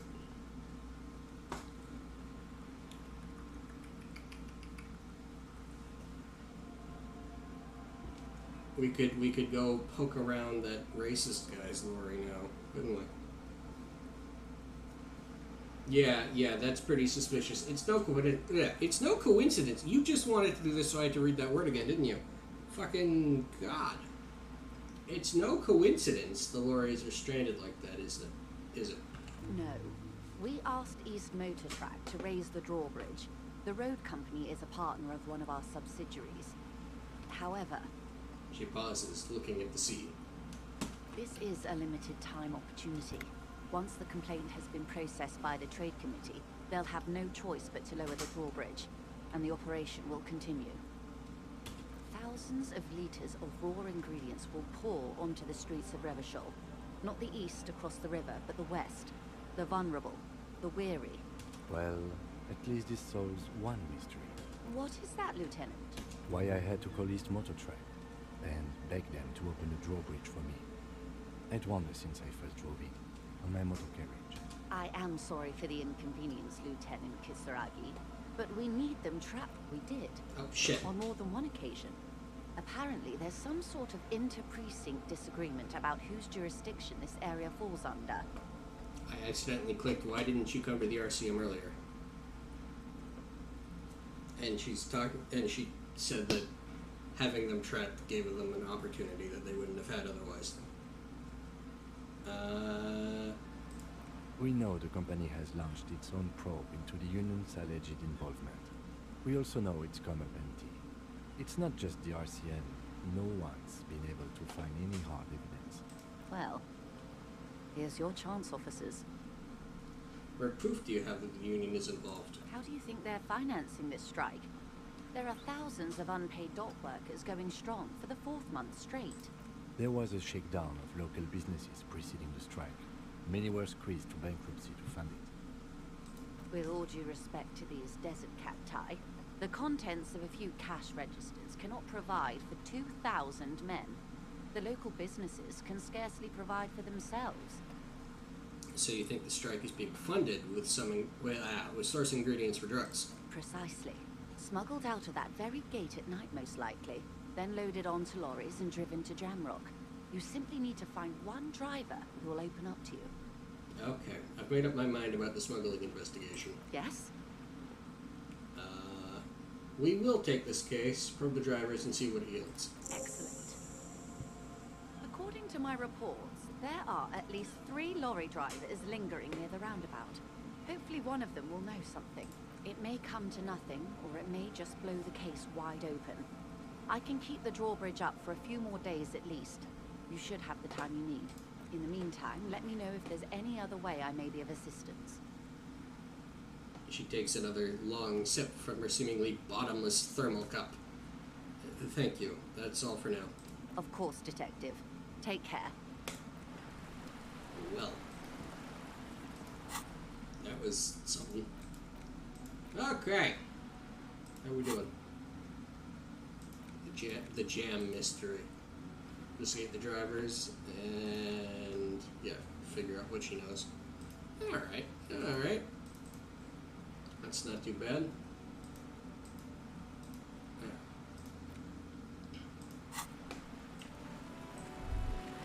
Well, we need money. We're running out of time here. That conversation took a long-ass time. Can we get in here? Hello? A sturdy metal door guards the southwest entrance to the apartment building. It's locked. This could be a way into the apartment building the smoking men have vanished into. The door rattles against your knuckles, but there's no response. Knock again. The door rattles again, but this time you hear an elderly woman's voice calling out from inside. Stop banging on the door! I'm not letting any more strangers inside. This is the police. Open the door. The police? Everyone knows the police don't come round here. I need to talk to a young man in this building. No. I already told you. I won't be responsible for any more strangers getting into the building. Go check the backyard door. Maybe someone there will. She trails off, leaving the sentence unfinished. Backyard door. She has a gun! With Yeah, the right? sun. You already were there. Didn't work. Hey, you there? I checked the backyard, but we couldn't get in that way. Kim, tell her we're real policemen. Madame, I assure you, we are real police officers. The lieutenant repeats dutifully. There is no reply. Just faint, sweeping sounds inside. Hey, are you there? I checked the backyard. We couldn't get in. Good. We had enough problems with bums and drunks and thieves loitering in the hallway. You have no business here. Authority check. Kim is here, and Kim confirmed you are officers give us bonuses. She's sweeping with a gun. Do it. Come on. Nope. Can't think of anything convincing. Time for some police brutality. Oh no. I'm gonna light this place up. Open up or I'm gonna breach this motherfucker. Then you kick the door. Ma'am, if you don't open this door, I'm gonna introduce you to a lethal vascular neck restraint, and it's going to hurt. Oh, lateral. Lateral lethal. And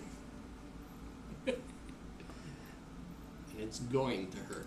No, you're not. Oh, come on, Kim. You don't scare me, punk. I may be an old woman, but I can still take the likes of you. Okay. Well, we tried.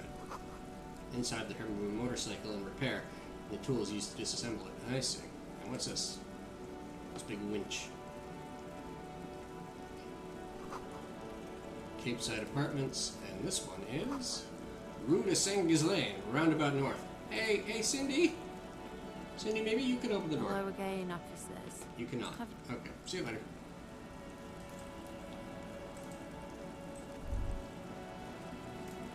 Oh, there's something we can get money from over there. Let's go get that money. Let's go get that money. We need the money. Give me that. That's not money, but that'll do. I needed another one anyway. There's gotta be a way in there, certainly, right? Oh, hello, lady. Or little girl. Are you trying to sneak up on me? Come to slit my throat in my sleep? Are you asleep? Apparently, she doesn't like people standing behind her back. Logic error. She is not sleeping right now. Pig's come to take me out. Trying to snuff me out. No, why would you even say that? Are you sleeping right now? Don't get fucking clever with me, pig. You think you're so clever. No. I'm not done Trying talking. to sneak up on me again. Trying to snuff me out. Get away, pig. No. Trying to sneak up on me No, again. that's the end of it. Okay. What's this? What's this little thing in the bottom here? A stone, like any other, lying in a whirl of sleet and mud. Maybe there's something under it. Turn it off. There's a key beneath it, rusty from the dirt. Yeah, fuck This that must old be bitch. for the front door. Pity it doesn't have the apartment number on it. This building has hundreds of apartments. How are we going to find the right one? We'll just have to go in and see. And we'll put the Brock back. Now the front door. That's the one with the old bitch. Oh no, that's that one too. Okay, fine. Whatever.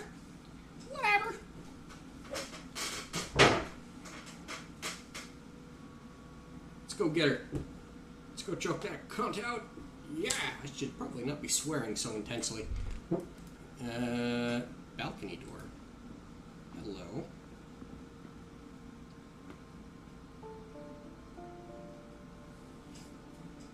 Most people go to bed at 9. Okay.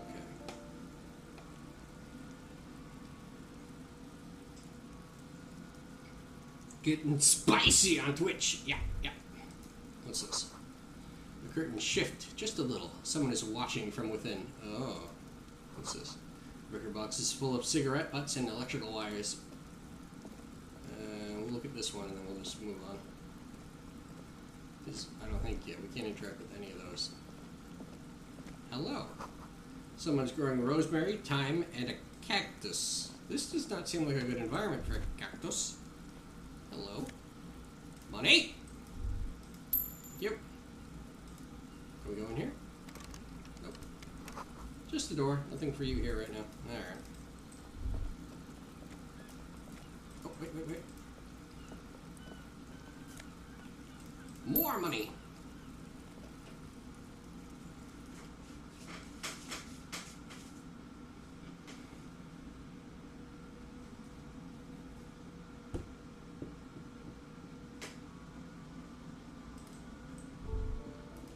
Oh. Flip up glasses. Ooh. New glasses. What's this? There was money in those shoes. And money in you, whatever you were.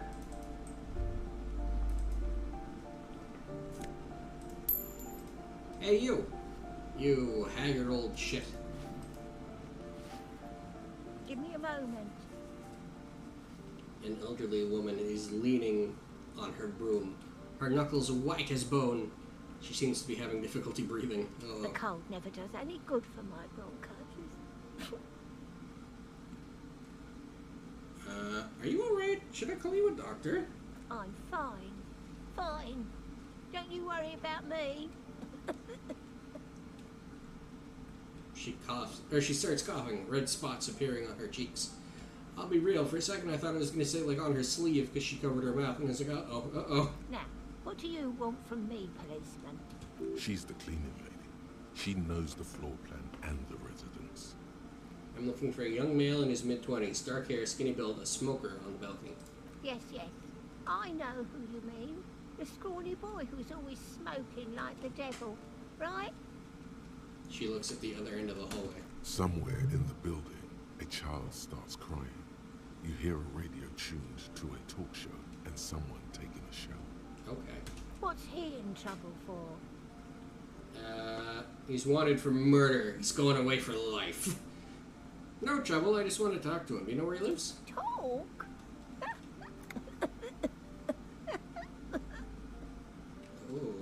What was so funny about that? He lives upstairs in room 28. Go to the balcony. It's one of those doors there. He's usually home in the evening. Okay. Thank you. We should go check out his apartment on the balcony. See if he's home. Let's rush. It's very possible he'll just leave before we get there. So let's try to get there quickly. Quickly.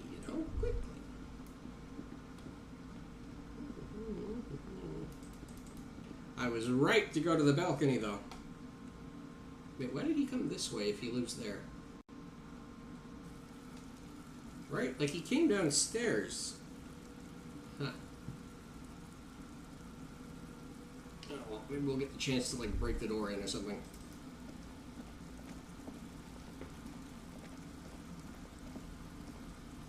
This door is made of metal and appears to be reinforced. Someone here really values I have this. to channel my inner Sonny Hedgehog. Or Sonny Hedgehog. Appears to be reinforced. Number 28. This is where the cleaning lady said the smoker on the balcony lives. Let's see if anyone's home. Knock on the door. No one answers. Use the true name magic. Looks like the young man we are looking for isn't home. I think our best chance to catch him is in the evening. He looks around, taking in the cold spring air. We should return tomorrow after we have finished with our day's work. How about 9 p.m.? Sound good? What do you mean? The smoker on the balcony. This is why we are here, right? He might know something about the murder. So tomorrow 9 p.m.? Don't worry. It's mostly all still here. You can remember things. You got this. Sounds good. Tomorrow at 9. Tomorrow, 9 p.m., right here. Apartment number 28. Good, let's go. Damn. Turns out it's quite tricky finding someone in a big apartment building. Don't worry. You'll get him. Thank you, reaction speed. Oh, you done with Genshin for the day? Spoons? Spoonsy woonsy? Spoonsy woonsy? Remember, tomorrow, be gone for today. No. Oh my god. No, you hush. No one answers. We should return tomorrow. Tomorrow at 9 p.m. We'll leave. Why are you hawing, Spooky? I saw that. It's funny. It gets repeated. Spooky. Not a fucking word. Yep. Get her, Spooky. Get her.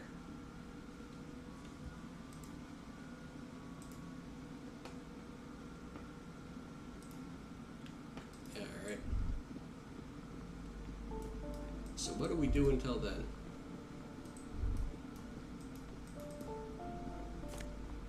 What's this? Oh, a postcard. You know what? I'm breaking it a little. I'm breaking our flow because I know something that we haven't found yet. But oh well, fuck. Or Perennium. You made me say Perennium out loud, you asshole. We're gonna go pawn some shit real quick because there's a pawn shop in the game, and we have a bunch of shit that you can just get rid of that isn't important that we can sell. And we need that money because we're getting a little low on time here.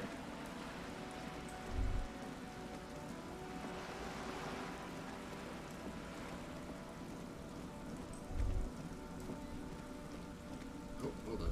Is there? No, that's just talking. Talking to the bench. Haha. Ew.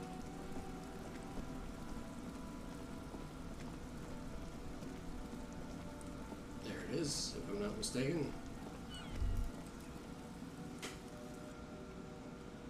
I did. Yeah, you did it. You're so accomplished. This loading screen chat probably made more sense back when the game didn't have voice acting. Because it didn't initially. Because, like, good lord. There's so much. So, like, when the news came out, it's like, oh yeah, we're going to put voice acting in. It's like, you're going to what? What do you mean? Hello. It's not often that I see officers from the RCM in my pawn shop. The man at the counter turns to you slowly. What can I do for you? His courtesy is not insincere, but he prefers being alone with his projector, just watching the movement of light across the walls of the shop. It's shameful how insufficient the police presence in these parts are. Now, the RCM is here. Tell me, have you had any trouble lately? Sorry, I feel like I'm interrupting you. We'll put it to a vote. This will kind of partially decide how we treat this man.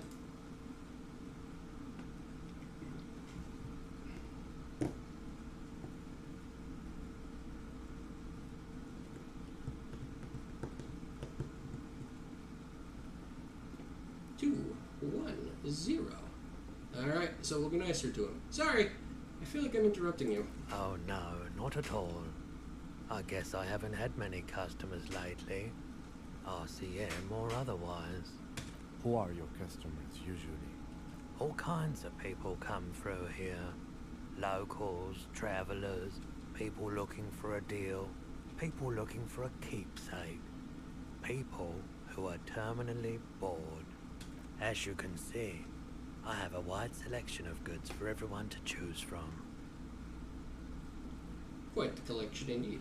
Typical vacuous consumerist objects. Honestly, I think some of your selections are more tasteful than others. This business plan is all over the place. You should specialize, zoom in, recapitalize. Quite the collection indeed, good sir. It keeps me entertained. We're not doing that electrochemistry check. Actually, yeah, no, this isn't asking for drugs. This is figuring out what he's high on. 17%, give it a shot. Okay, he definitely is high. Whatever it is, you've probably done it, and many other things besides. But you can't cut through the jumble of sensations to get to the answer. Looking at his wares, talking to him, that might give you more clues. There's something I'd like to sell. Let me have a look. I'll check my pockets. Anything else you're thinking of selling? You can have this. You can have...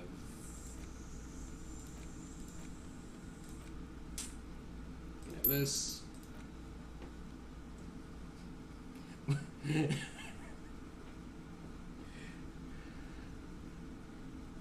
Do we sell that old fuck's happy photo? You think he'll catch on that we did that? Out of ink. Yeah, you can have that. Sell the postcard. I think we need this to be a rock star. God, he's an asshole, but that seems like super not cool, right? That seems too far. Okay, that'll do for now. I'd like to sell my clothes. No, I don't have anything to sell at the moment. I'm good. Another time, perhaps. You might be able to aid our investigation. I doubt it, but I can try and answer any questions you may have. Know anything about the recent hanging? I do my best to keep my distance from all manner of butchery. Bad for business. Bad for everyone. Yeah, fair enough. He doesn't know anything.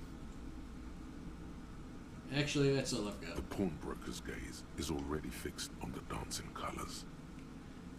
By the way, do you happen to have any guns? Like the ones carried by cops? Someone else came here earlier today asking the same question. I promptly sold her the gun you pawned a couple days back. Oh no. We smashed the system, not the souls of people caught up in it. Well, now we know what happened to our gun. This is a pawn shop, and it did feel as if you've met before. Oh God. The lieutenant shifts from one foot to another, alert. Was the buyer a policeman too? At least I know how I lost my sidearm. Let's talk about something else. When I sold you my gun? You were adamant about getting rid of it, officer. Said you were undeserving of a service weapon of the Revachol Citizens Militia. And I don't like keeping guns around the shop for long. Off the charts photon emissions. The unhealthy kind. Oh no. Was the buyer a policeman too, at least? She didn't seem like a policeman. Although she kept referring to herself as a pig. Which was odd. I found her interest in the gun a bit obsessive. But I was just happy to get rid of it. And of her. The gun glows? Truth be yes, told, the gun glows. She was terrifying. I think I know who this is. I think we might know who this is already. Right, so let me get this right. You sold your sidearm, issued by the Citizens Militia, and now a civilian is running around the streets of Martinez with it? There is only one explanation. She must be one of my rabid fans. Maybe she's a vigilante. Wants to prove she can do our jobs better than we can. I don't like it either. What if she intends to commit a crime and blame it on the Citizens Militia? I'm sorry, I sold my gun. Vote!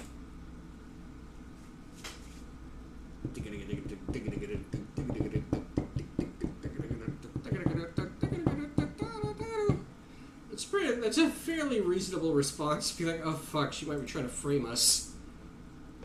This might be bad. Okay. Oh no, 50-50. Yeah, we'll say this one. I don't like it either. What if she? Because who knows? Maybe. You're right that she could cast aspersions on the force. We have to find out. He looks around, worried. Any idea where I can find this buyer? My apologies, officer, but I have no idea where she was coming from or where she went. Oh boy. A needle in a haystack. There is nothing you can do about it now. You'll just have to hope you luck upon her somehow. At least now I know I lost my sidearm. Let's talk about something else. Of course. I have other business to take care of now. Oh shit, there's tons of shit to buy in here. We'll do that later. Come back and do that another time. We need a little bit more money. We need just that tiny little bit more money. I don't remember exactly how much we owe, because you can do shit while talking to Gart that'll vary it up a bit. But let's see exactly how much do I owe Gart. Smoke around the balcony, check your gun down, pay for damages. How much though? If you're unsure how much you owe, ask Gart. Are you serious? You're gonna make me go all the way back to the hotel? Fine. We'll go to the hotel and ask Gart. Gart, do I have enough? Gart, I have $93 that I got from various places. Don't ask me questions, just tell me if that's enough money. Please. Need to do something behind Lynn or Kim's back. Sneak out after he's gone to sleep. Ooh. That's pretty good.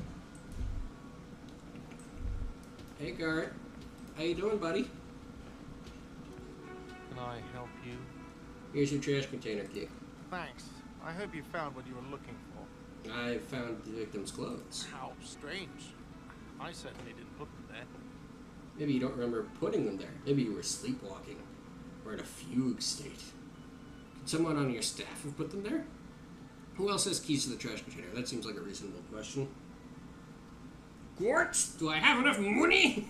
The trash collection service? CS Municipal. I don't see why they would put anything in the trash, though. Ah, the elusive CS Municipal.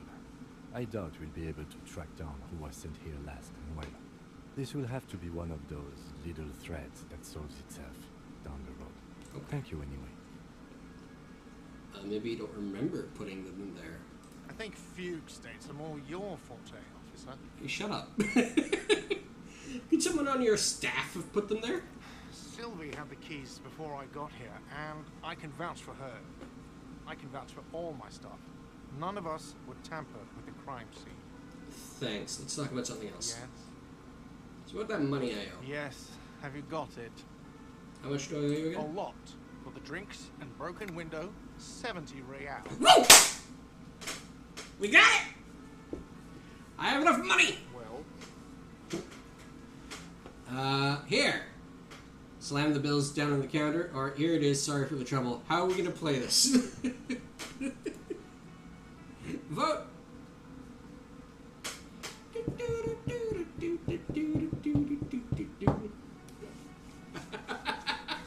We're gonna be that rude. 3, 2, 1, 0. There's your money. Great. Perfect. I hope you enjoy your freezing cold room with the window you broke yourself. Shut up. By the way, if you hadn't paid before 9 p.m., your door would have been locked electronically. Oh, we were close. He taps his foot against the middle box installed in the back of the counter. Starting tomorrow, please pay for each night in advance. 20 real per night. If you don't have the money, it's over for you. Got it? You've got nowhere else to stay. Come on, man. Time stops advancing after 2 in the morning.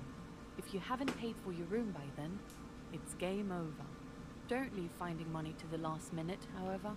It's harder to make cash after nightfall when the shops are closed and the streets empty. I'll take a room here too. He opens his wallet. Always happy to have officers from the RCM as guests. Anything else I can do for you? No, goodbye. Thanks, Gart. What a wonderful pleasure. We have a skill point. Now for the question. I'd say we should save it, but we don't need to. We can spend it right away if we want to. I could probably pay for my other night right now. Feel like, hey, can I pay for tomorrow? Right now? I got enough money. Gert is a jerk. Yeah.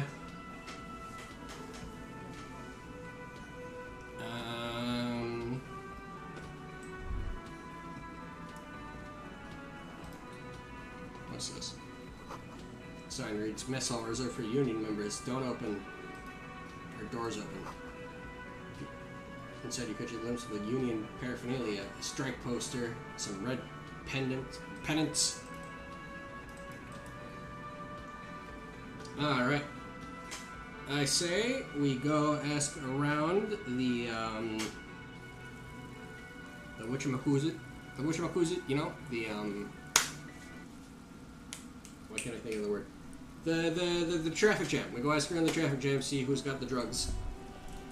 Or we can ask around our gun. We have two girls that we know about that seem like the type to buy a gun and be crazy about it.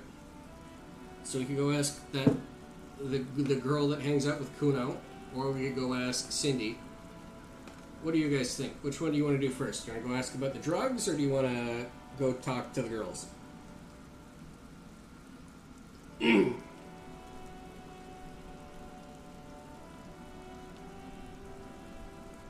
Ask Cindy nicely. Suplex Kuno girl. Yeah. Cindy, you're cool. You're making graffiti. I like Jet Set Radio as well. Tell me, did you do you have a gun?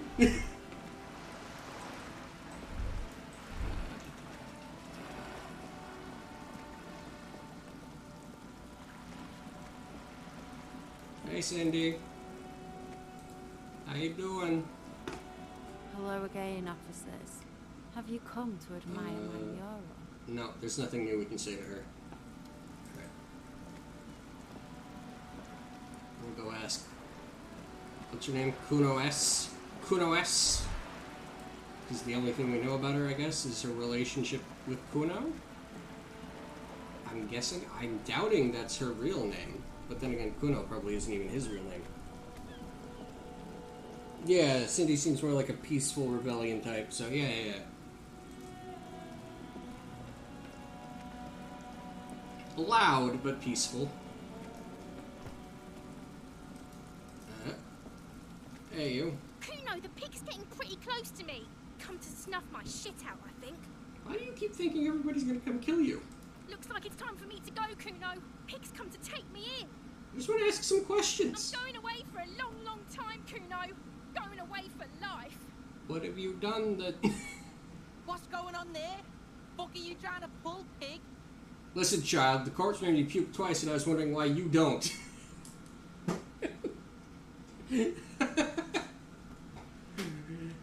What are those strange words you use, girl? Hey, kid.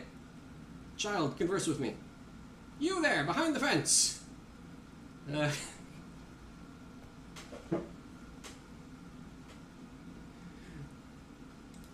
away from me, pig! You don't want to see what happens when you corner me. You've got the gun. You have to have the I'll gun. die before I squeal, pig. What are those strange words you use? I come from the woods, good David. You don't want to go there with me. You don't want to see what I've seen.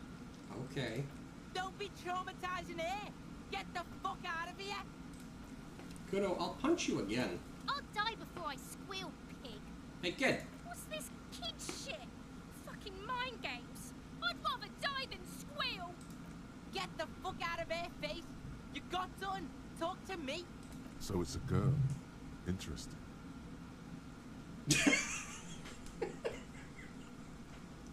We weren't sure. Okay. No. I'll die before I squeal, pig. Child, converse with me. Murder was the case they gave me. She has almost vanished behind the fence. Only the top of her hat remains. I'll die before I squeal, pig.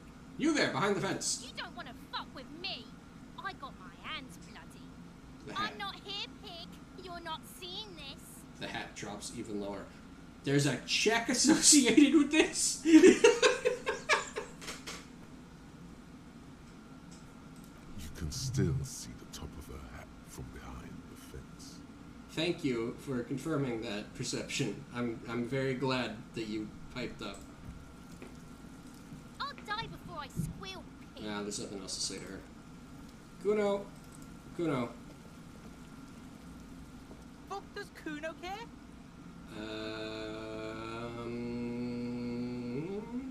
I gotta ask, who's Kuno? Kuno's Kuno, pig? The boy points to his chest with both thumbs. It's always Kuno, never I.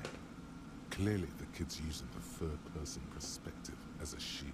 Interesting. You refer to yourself in the third person to distance yourself from the situation. Kuno doesn't do that smart shit. Don't throw that bullshit at Kuno. Kuno knows you're lying. What? Trying to get Kuno hooked on the book. Okay. Watch out, Kuno! He's trying to fiddle you! He's gonna put his hands on you! No. Help The sound gets louder as the child shouts at the windows overlooking the yard. Help! He's got the Kuno, help! Come on. Everyone can hear. You need to get the hell out of here before. I'm not doing anything, see? Everybody, please! He's digging his dick out! Oh, come on. Escalate, Kuno! His dick is out! You're afraid! Pigs in air, Kuno! Somebody, please! The wind carries the message far and wide across Martinez. How did we get here? How did this happen? This makes no sense. There may still be a way out. Just appeal to his reason. Why is... That's a success, is trying to be a logical kid? I haven't done anything. Do we take the Do we take the shot? Call on a vote. Do we take the shot and sick him?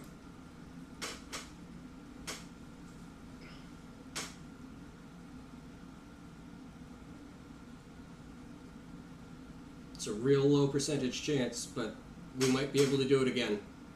We did it in the last playthrough. If you want to see how that turns out, check the VODs for the other one. When we didn't have Twitch integration working. Okay. We're doing it. We're taking the shot. Punch him, punch him, punch him, punch him. Nope. Fuck.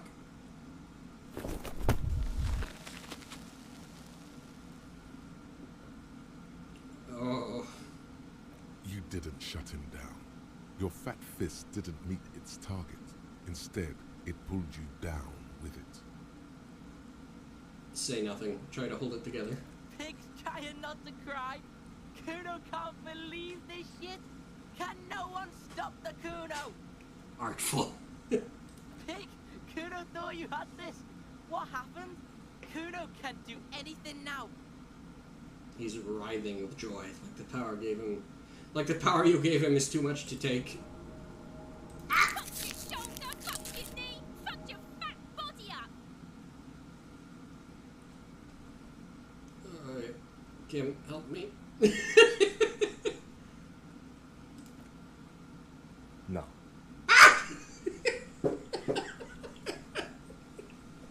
Damn. Yeah, I deserve this. Yeah, you deserve this. Trying to show your dick to Kuno. Kuno Hey. was scared. Oh God, do something quick. They're gonna start that again. Yeah, laugh at them. You have any idea the shit you just got yourself into, kid? No, I'm not gonna threaten him again. we don't have the skills to fucking back that up. Yeah. Oh, the bag looks real weird with that animation. Okay. Kuno beat the shit out of the popo. I mean, Beat your fucking knee off.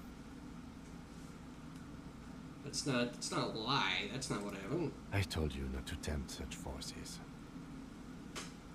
Hit him with the crowbar. Yeah, just... Now, how about we go and do something worth the public's time? Man. Fine. What do we got? The bow collector. It's early in the morning. The world is dark blue. The sparks light her face. A delicate composition of triangles. The streets seem to grow longer, like in a dolly zoom. And there's something in the air as you stand there and wave back at the shapes growing smaller and smaller. Something that has always been there. A great see-through world.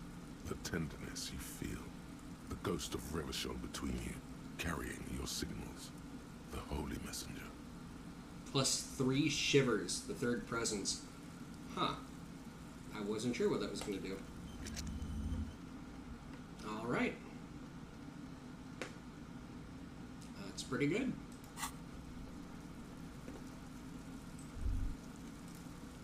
Can we talk to you yet, ground? There are several footprints in the mud, left by work boots, anywhere from 6 to 12 pairs have walked here.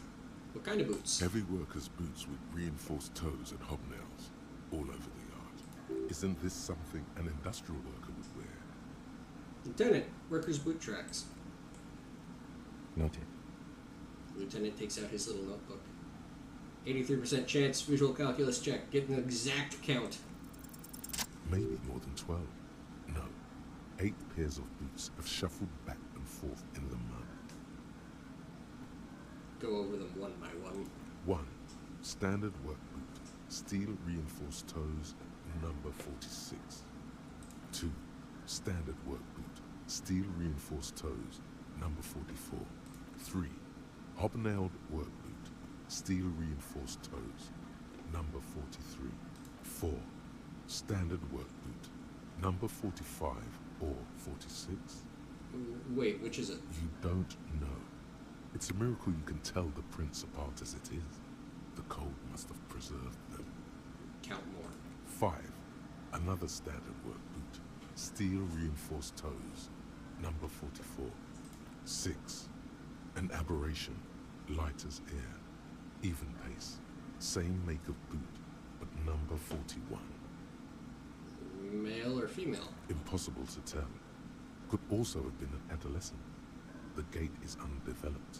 I'm pretty good at this, ain't I? You're not bad. It's as if the whole world darkens. Everything else has a thin film of unimportance on it. And the tracks burn in the middle of it, in a strange, beautiful way. Count the rest. 7. The glowing outline of a standard work boot. Number 46. But the imprints are twice as deep as the others. The weight exceeds 200 kilograms. 8. And yet another standard work boot. Number 44. There's an aberration in the pattern of the sole, however. The right sole is smoother, more worn. How many? Lieutenant has been tracking your eyes. 400 million! No, we'll tell him. 8. I was pretty off then. I counted 20. The same guys are going back and forth. Way off. Way off. Same guys are just going back and forth. I never got the hang of it. Hyperoxa. Do you see anything out of the ordinary? He points to his glasses. Light step, number 41 shoe. A heavy one, 200 kilogram imprint. An aberration, one sole is smoother than the other. How old do you think these tracks are? Light step. A woman? Or a kid? I don't think there's any way to be sure. Understood. Anything else? A heavy one, 200 kilogram imprint. 200? Could it be the combined weight of 2 people, one carrying the other who's tied up? Let's say a heavily built worker, carrying a similarly built, soon-to-be-dead man. He might be right. 200 kilograms of living weight is unlikely. Maybe it was a giant. It could be an extremely obese person. Maybe it's Everard. Maybe it was a giant. Maybe it wasn't. But maybe it was. Just imagine it. A giant man, at least 2.5 meters tall. It could have been, but if it wasn't... It could have been an extremely obese person. From here, the boots the victim wears. A sudden change in wind direction blows the stench of rotting meat right into your face. He tries to continue. It's bad. Very bad. Before you can heave, the wind changes direction again. The greenhouse plastic flapping in its gusts. He appears to be wearing some kind of armor boots. I can't see any exotic prints here. Someone had to carry him. Are any of the other prints deep enough? No. An obese person is becoming less likely. One of them was carrying him over. Possibly, yes. Lieutenant marked something down in his notebook. But why? You're thinking, why did they have to carry him? Yes, they could have used a makeshift stretcher or just march him up to the gallows. Maybe the victim refused to walk to his own lynching. Maybe the victim wasn't conscious. Our reading of these prints could be wrong. No way. We're right. We're the hottest shit in the universe. Maybe the victim refused to walk to his own lynching. You have a point there. Anyway, it's something to consider. What else can you see? An aberration. One sole is smoother than the other. Interesting. Let's name it the odd sole. Do you have any ideas, Lieutenant? Someone operating a workbench with a pedal? Like a joiner at the harbor. Or maybe a drummer? Drummer? That's stupid.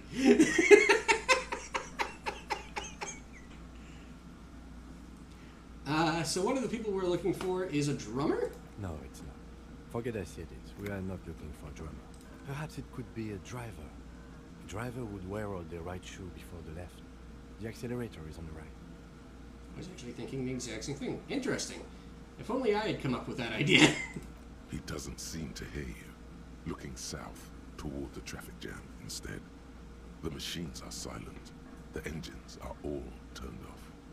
We should keep our eyes open around the traffic jam. See whether anyone strikes out as a potential suspect. Seems prudent, no? I'm not sure. We don't want to attract too much attention. You're right. Let's keep a low profile. How old do you think these tracks are? A week, maybe? 7 days would fit the time frame provided to us by the caller, who reported the hanging. It is not impossible. How do you know? I pulled last week's forecast for coastal Havashon. Definitely a drummer. Yep. The day before, the day of his hanging, was the last one day. Correct again. Sub-zero temperatures would preserve the tracks in a good state. The commotion here could have taken place a week ago. What do you think happened here? What do I think? A mob of people brought something heavy to the tree.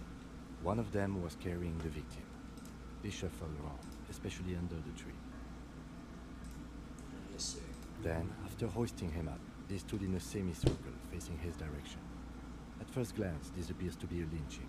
Indeed. They all stood in a row here and looked at the tree. Yes, everything fits so well. Carried him over, hoisted him up, watched him hang. This is easy. I think we've got a firm understanding of what happened here. The lieutenant's eyes narrow. He's thinking to himself. Either way. What else? We've been through all of it. All right. Not too bad at all. How long have I been going for? 3.5 hours. Well, shit, that's not too bad at all. But it is almost midnight my time. So I think we're gonna call it a day for now. We may come back tomorrow. I'll keep you posted on Twitter. My Twitter is visible right there at Goralix Art with both the... We have Big Brain Cop. Yeah, exactly. We're the smart guy. Not out of these two, necessarily. I'd say Kim's probably smarter than us. But we took the smart option. Yeah. So you can follow me there, and I'll keep you posted as to whether or not I'm fit for streaming tomorrow.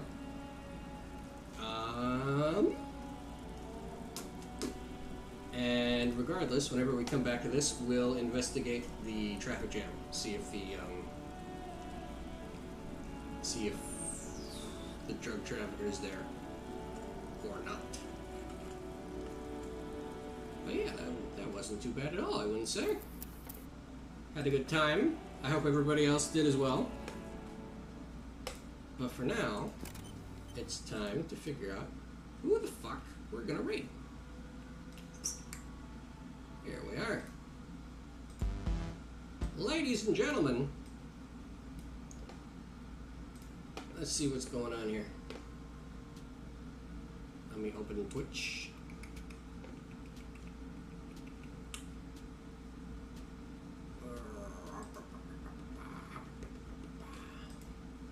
Do we have any recommendations?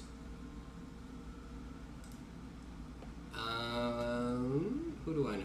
Nala, Gumi, Shady, Nugget. Maybe Nugget. I said I would last time. I didn't wind up watching anything, but you know, we could raid Mackenzie again. Meats Cave, Super Shiggy. I don't even remember who that person is. Me! I mean, I would if you were live, but don't be live. If it's late for me, it's crazy late for you. I know that right away. You know what? Pa was here earlier. Let's raid Pa. Open a new tab. Pa is pretty cool. Pa is physically mute though, so you can raid people who aren't live. That's right, but chances are if you're following me, you're probably following Spoons already, so there'd be no point. You understand?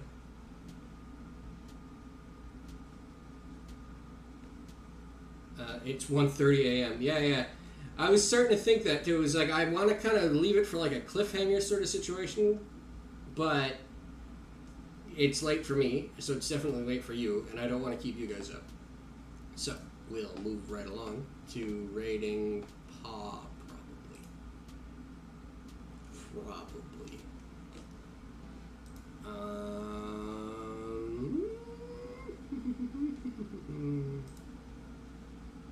I just logged off Genshin. Spoons, go to sleep. Go to sleep. What is Pa playing? Back for Blood? Oh shit. That's pretty good. It's a good sign. I mean, I'm trying. I'm trying here. I'm running through menus trying to get to the raid button. There it is. Just because I've been streaming.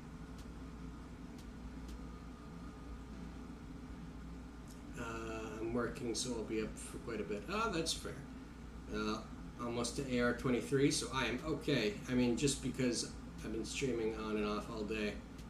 I do not need bed. Yes, you do! You need to go to sleep, you stinky little shit. Pa's not on my list of people to raid. I'm guessing I'll have to search for her name, but I don't know it. So we'll do Nugget. Nugget's playing Pokemon Unite. Nugget's a little goofball. I don't know much about them. I don't know if that's even the correct word to use there. But, yeah. Wow, unfollow. Why do you... Because I said you need to go to bed. Whatever. Start raid. You're gonna go see Nugget. Nugget's funny, I think. Like I said, I don't know much. Calling me a shit. Ah, I see.